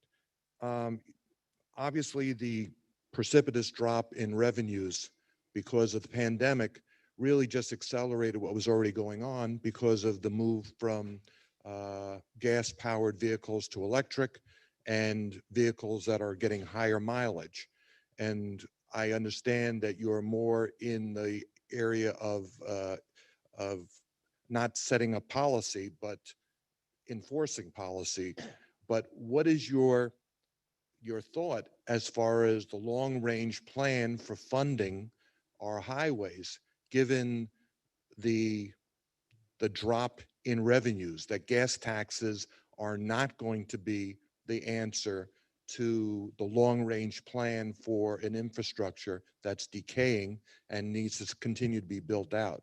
We as a county understand we may have to address this through some sort of dedicated funding source, as they've done in Miami-Dade and Broward.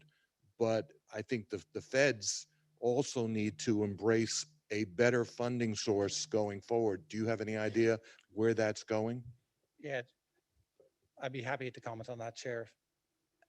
So excellent observation. If I hadn't talked about safety, that would have been the next thing to talk about: money. I think in 2 years or 3 years, we've projected that we top out for funding. So the idea that continuous growth means more gas, more miles, more gas, more funding, because of exactly what you're saying, which is there's less, cars are more efficient. Forget about electric vehicles, we're just getting more miles per gallon. And we have electric vehicles. So when you project that out, we're seeing, I think in 2 years or something, we stop growing for funding. So even though people are coming in, whatever number you listen to, 600, 800 a day, we top out for funding. So it's a huge issue. The state sales tax is linked to inflation. It's index linked. So not the state sales tax, the state gas tax.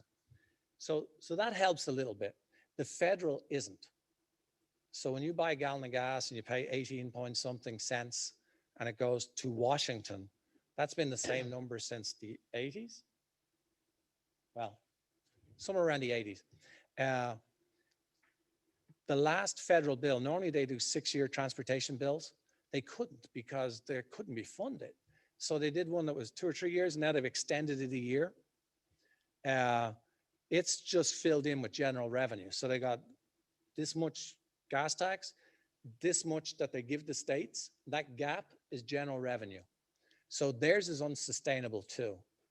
There are states that are looking at just completely different mechanisms. Rather than gas tax, you have some type of user fee where it's miles traveled. You pay based on miles traveled. So it's the same whether you're driving a big vehicle, a small vehicle, electric, whatever. State of Florida hasn't got into that yet as far as a funding mechanism, but we'll have to start to at some stage from the legislature's perspective. But it is a big issue. Revenue will not keep on climbing, irregardless, and the pandemic showed that to us, like you said, really quickly. Right. Thank you. And finally, we have a resolution in front of us today, and one of the items on that is to fully fund a right-of-way, to maintain the PDE funds for fiscal year 22 for Tri-Rail extension to Jupiter. I know that the FDOT is committed to the PD&E in Broward, and I'm hoping that you can see your way to embracing this part of the resolution in as much as it's a regional planning And so a PD&E that would extend from Broward through Palm Beach County would seem to make the most sense at this point in time. And could we get your commitment if we pass this resolution to embrace that?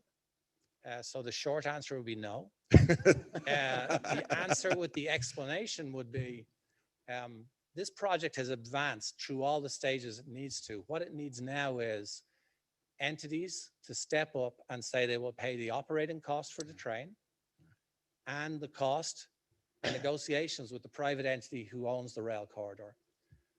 Miami-Dade did that. Broward County has now done that. And they have said they will pay the operating.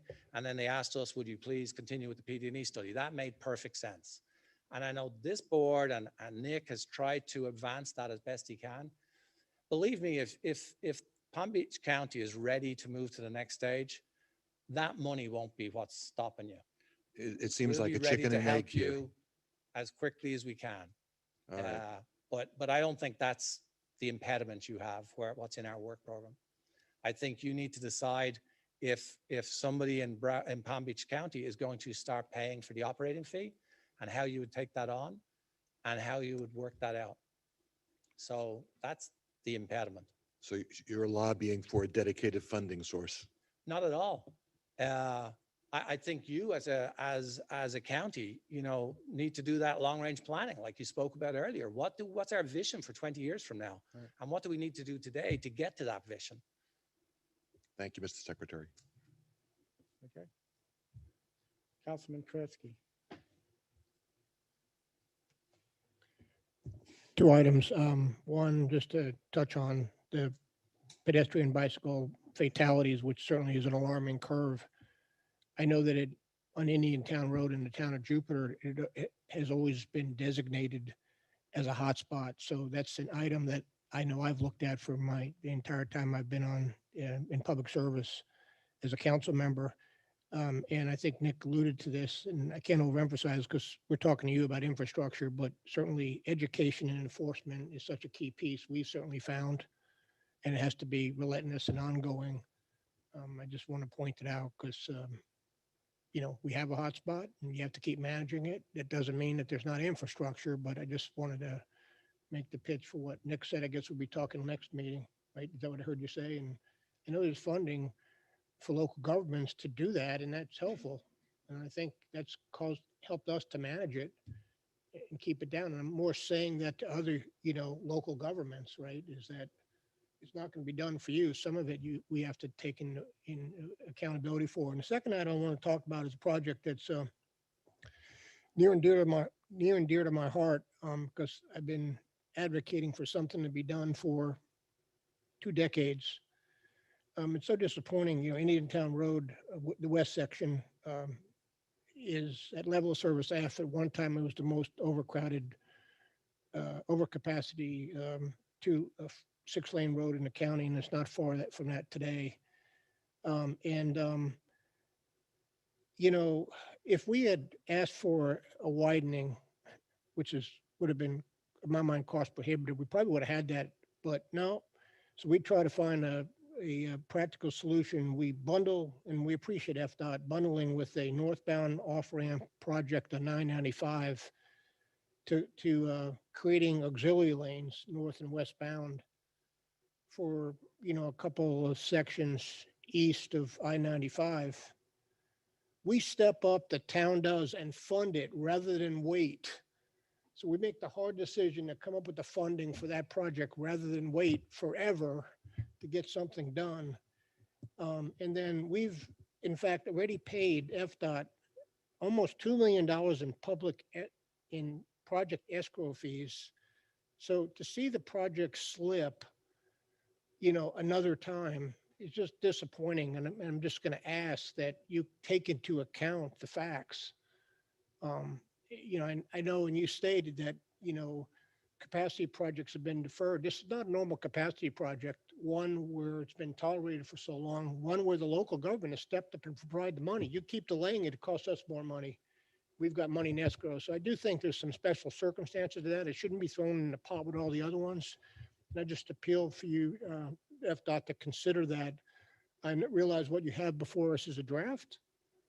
And again, I'm just going to repeat, level service F roadway. The town's the one that's funding the Indian Town Road improvements. But in a way, we're being held up for the project in total. So we would ask it not to be delayed. And then that also increases our costs. So that's the point I wanted to make. Thank you. Okay. Commissioner Rice. Thank you, Mr. Chair. Thank you, Mr. O'Reilly. It's a pleasure to see you and appreciate you being here today. A couple things. Yeah, I think we all noticed, this issue with the pedestrian bike fatalities, and thank you for illuminating it again. But we need to do more refinement and understanding what's going on, because with the crashes going down, but the fatalities going up, I think we need a better understanding and maybe, I know within my district in Palm Beach County, we have a lot of mid-block crossings of pedestrians and bicyclists, and I think that's where at least some of our fatalities are occurring. So, and how we might be able to address that. And then one of my areas is on 95, that the Lake Worth, the bridge over Lake Worth Road. And if anything can ever be done to address that. I've noticed that depending on what direction you're heading, which side of, or which lanes are less impacted by those, expansion. Bridge joints. Yeah, whatever they are, but. That's what you mean, yeah. Yeah, and I watch some of the cars as I'm driving and watching their suspension, and it's pretty rough. And then the last point is, and I'm glad you brought this up, which was, the dig once.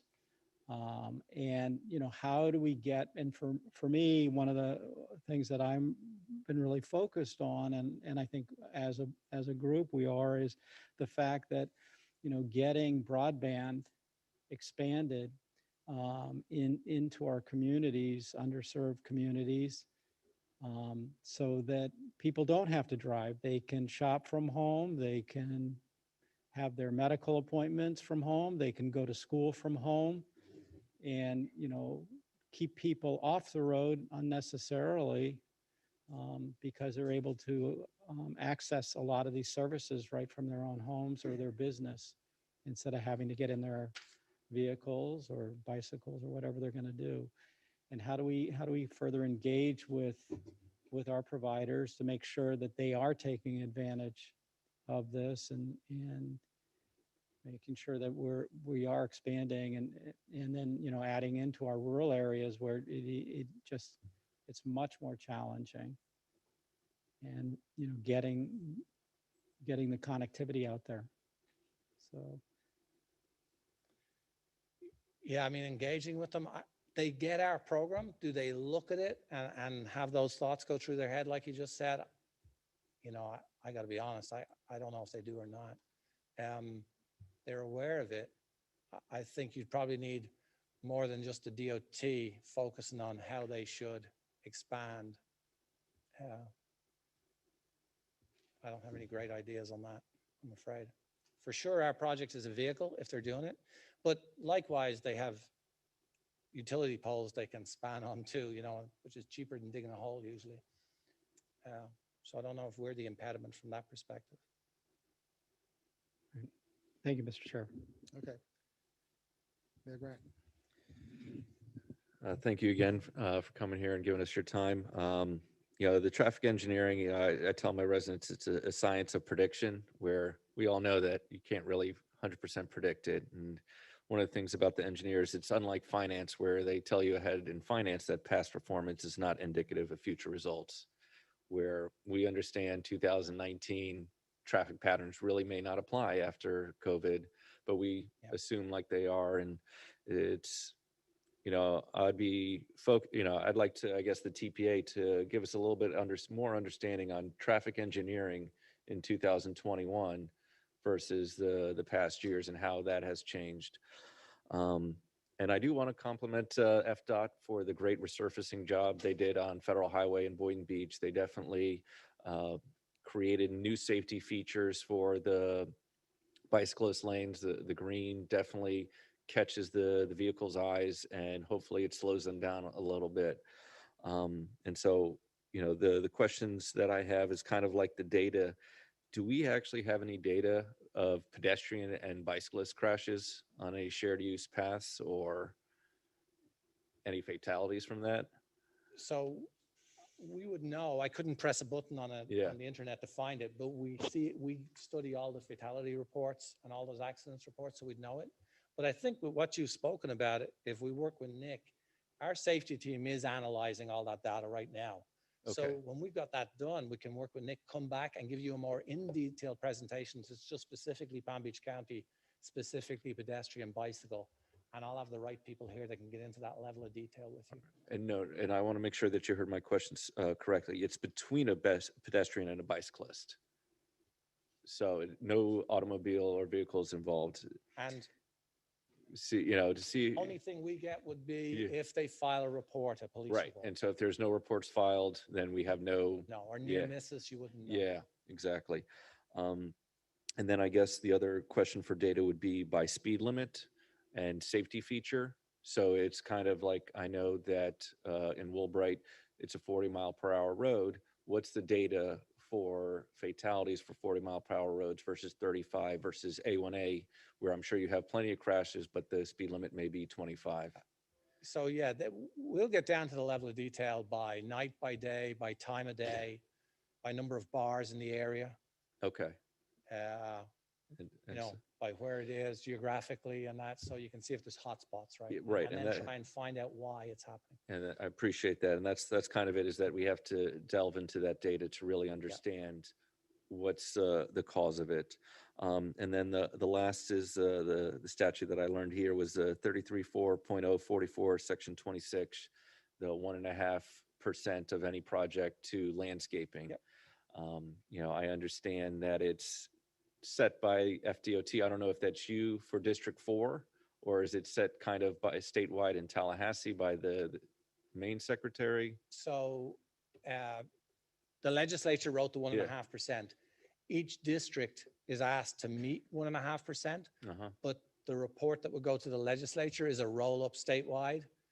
District 4 always meets the 1.5% and sometimes is a little bit in excess. Okay, and so that's kind of where it is, because I know that from what I've seen, it's that the lower socioeconomic areas do not have the same landscape features as the higher socioeconomic areas.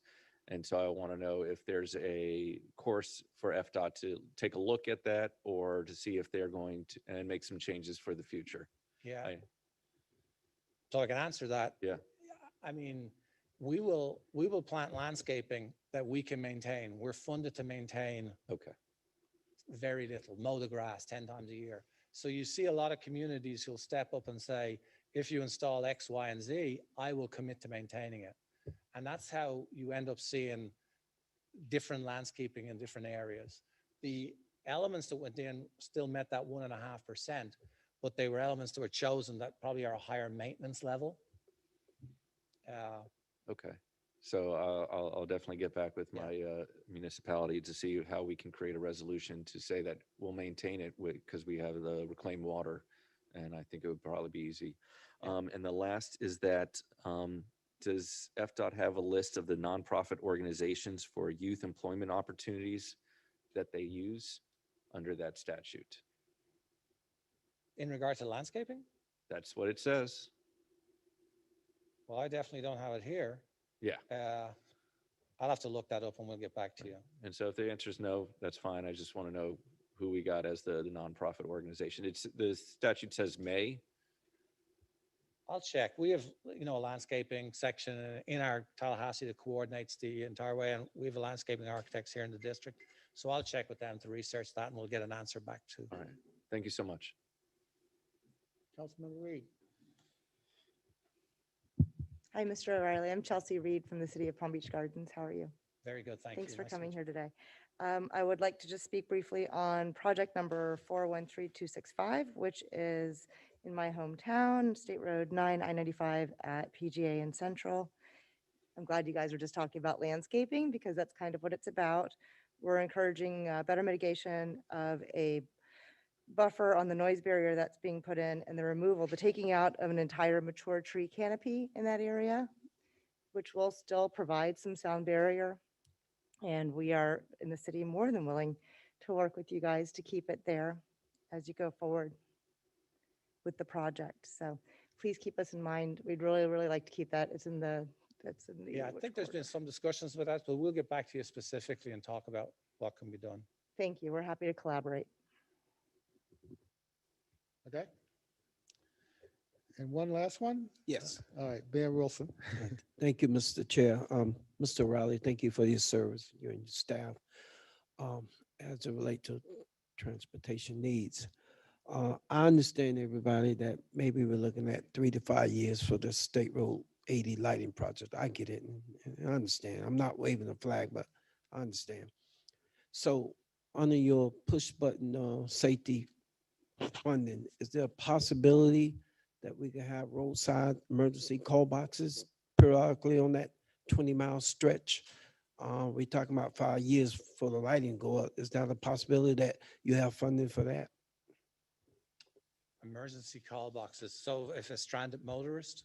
Yes, is that the because goal? if you don't have a cell phone or your batteries go dead, I can only imagine. I've witnessed single parents with kids on the side of the road with the elements, snakes and gators, that 20-mile stretch when it's dark.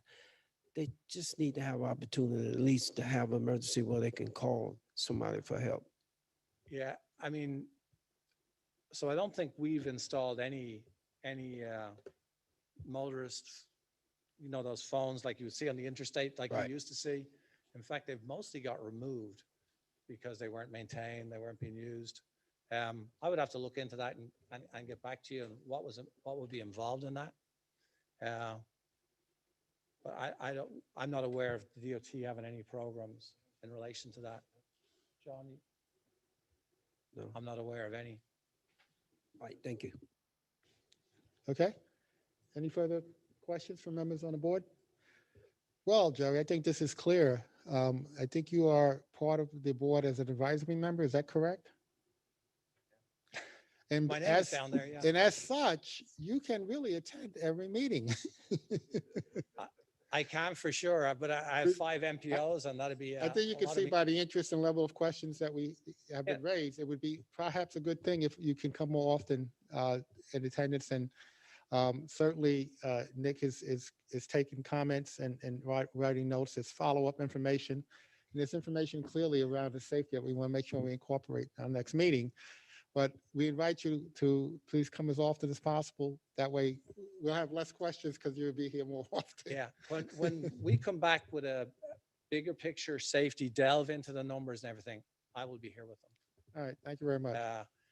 So I know we had Leslie to go into more detail, but it's kind of a repeat of what you heard already. So I don't know if you want it or not. No, that's fine. No, but I think you could see that there's a depth and breadth of questions and concerns. Well, no, for sure. Across the board. So when we get a chance to look, talk to you directly to kind of address those questions, it's an opportunity for us. Yeah.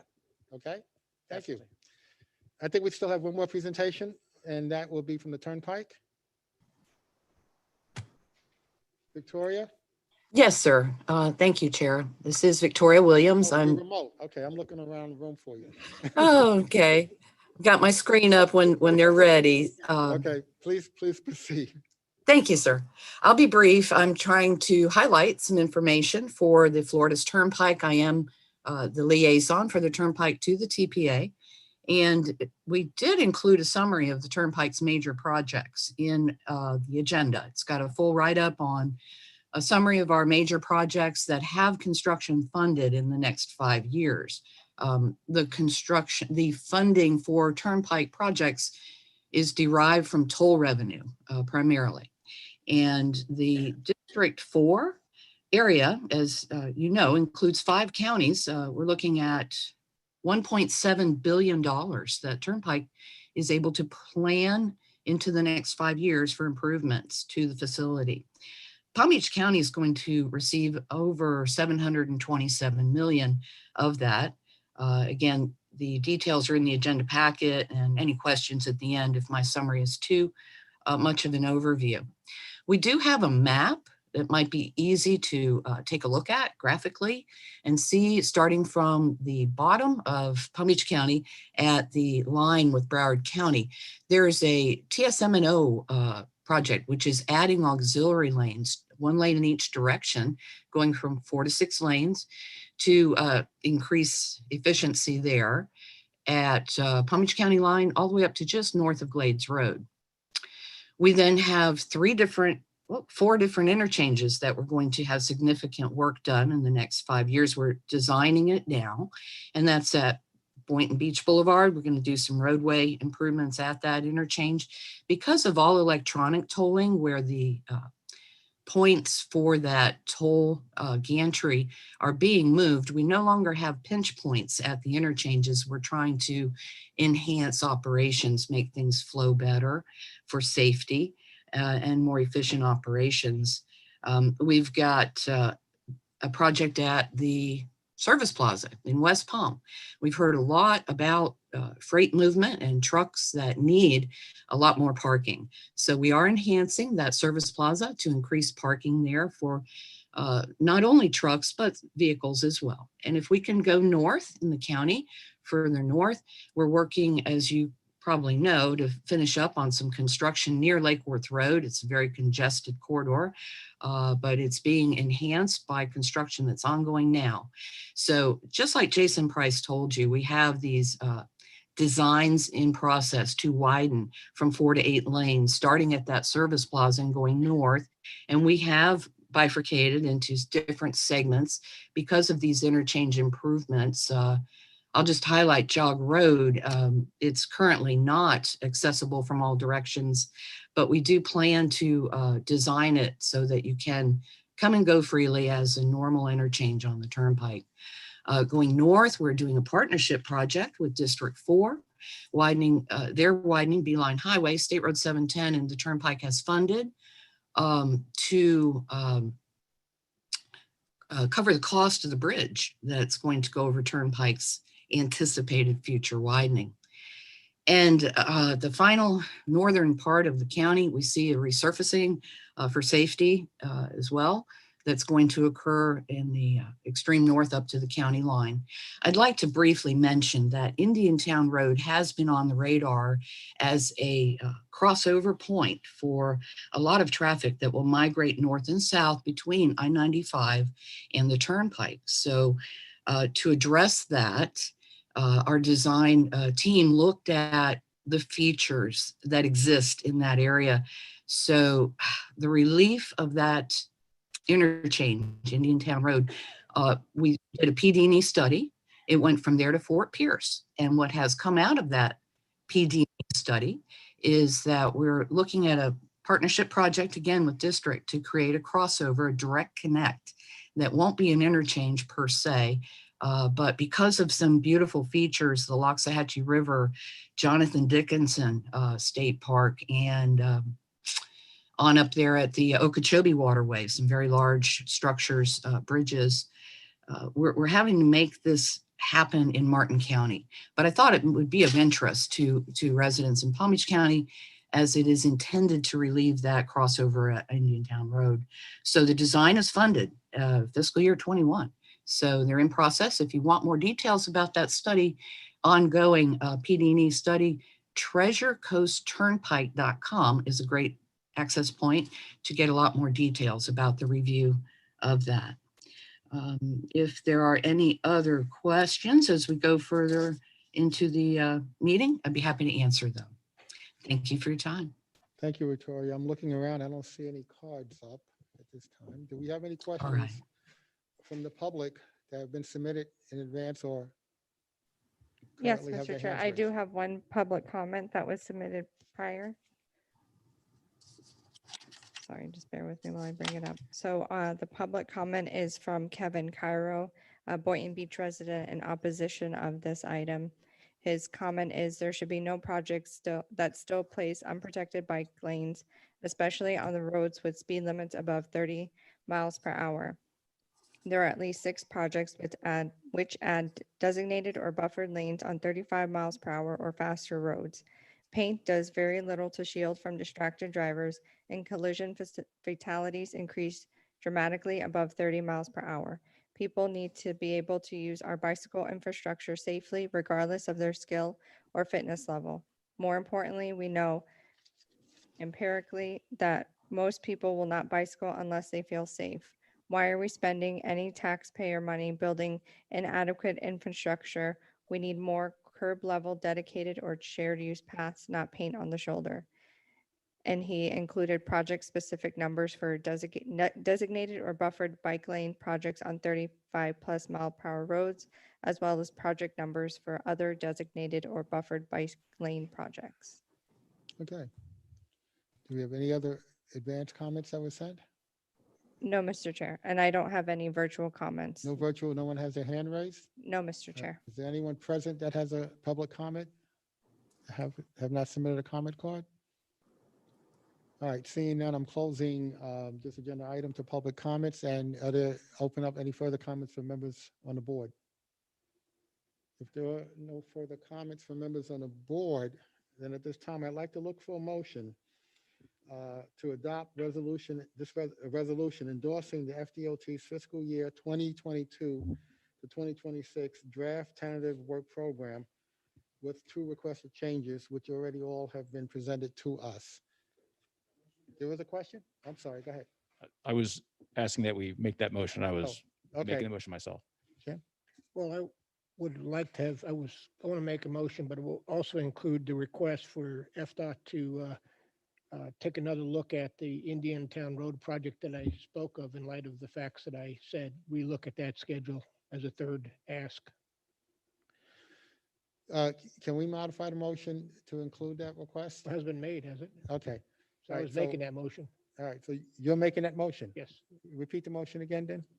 The motion is to adopt the resolution endorsing, the tentative work program with the 2 requested changes that we had. Right.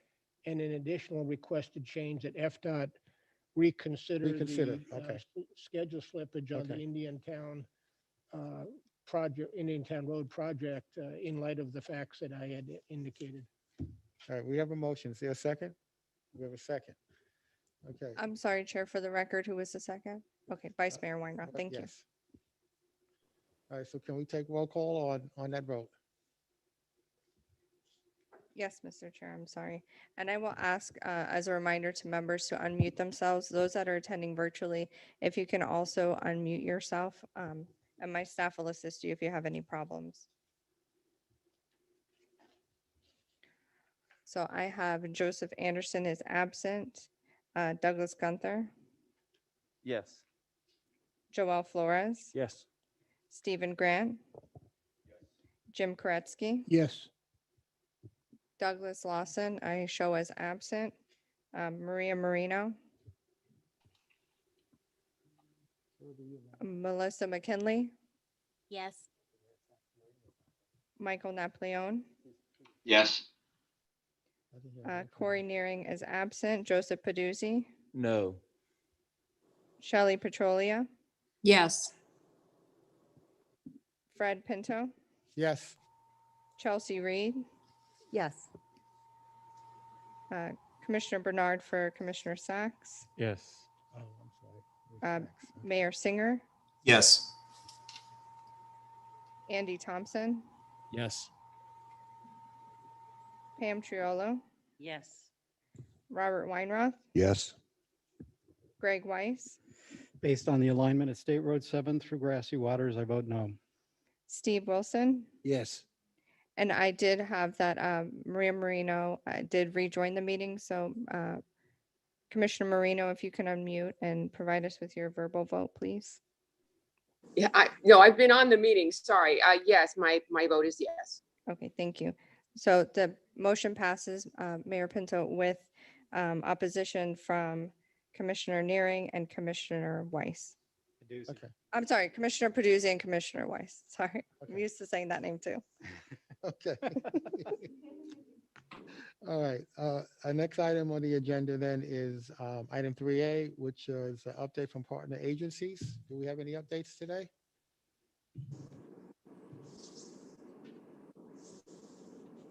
No? Going once, going twice? Yeah, we do. Palm Beach County.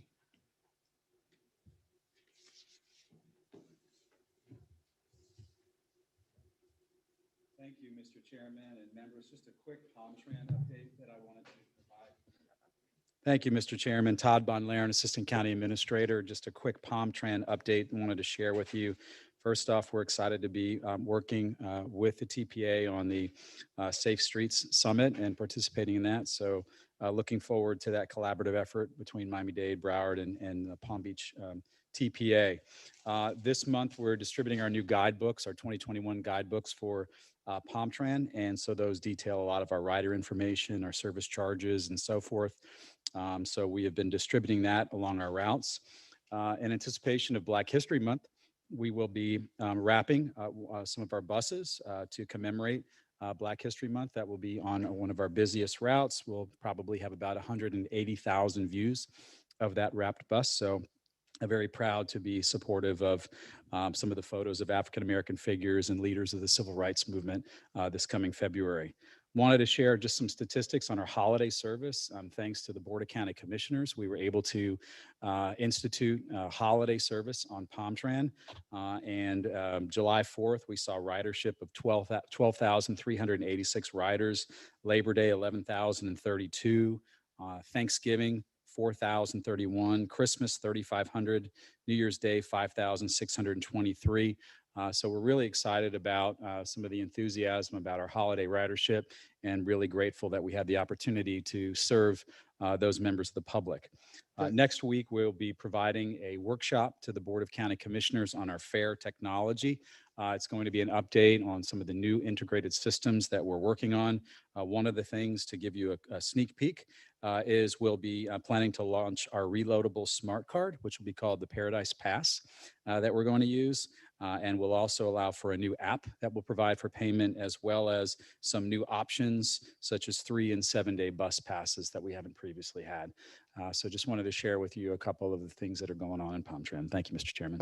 Todd, that presentation you said on the updating on transportation technology cards, is it, God bless you, is that possible we could get that, have someone do that presentation for this board as well? Yeah, would you like that presentation here? Yeah, we can provide that for you. So we're doing our on the 26th, the workshop to the Board of County Commissioners, and I'll work with Mr. schedule that, Forbes yeah, to sometime do after that in that. our subsequent TPA meeting here. Happy to do that. We appreciate that. Okay, Thank you. no problem. Any other questions for Todd? Thank you for the update, Todd. Thanks, sir. All right. Any other partner agencies would like to give us an update? Going once, going twice? No more updates? All right, item 4A is a routine update on TPA reports. Nick, we have anything that we need to update on? Okay. Then with that. And I'm sorry, Mr. Chair, I'm I'll sorry. just note for the record that there's Like- no, I'm sorry, my voice isn't loud enough. Okay. For the record, there is no public comment on that one administrative item. Oh, thank you. Thank you very much. No public comments, and no public comments remotely or locally, I take it? Okay. Thanks for interjecting that. I don't think there are, yeah, there is a comment here. There are no other items. And if there's any additional information that anyone on the board would like, just let us know, let Nick know. I just want to make one other comment. It was, Nick brought this up at the last meeting, that he makes himself available to every member on the board to have a kind of one-on-one update, obviously remotely, doesn't have to be on a person. All of us serve on different councils or commissions, and I know we all have a program in place where we get updated by our full-time staff on issues coming before us in our elected positions.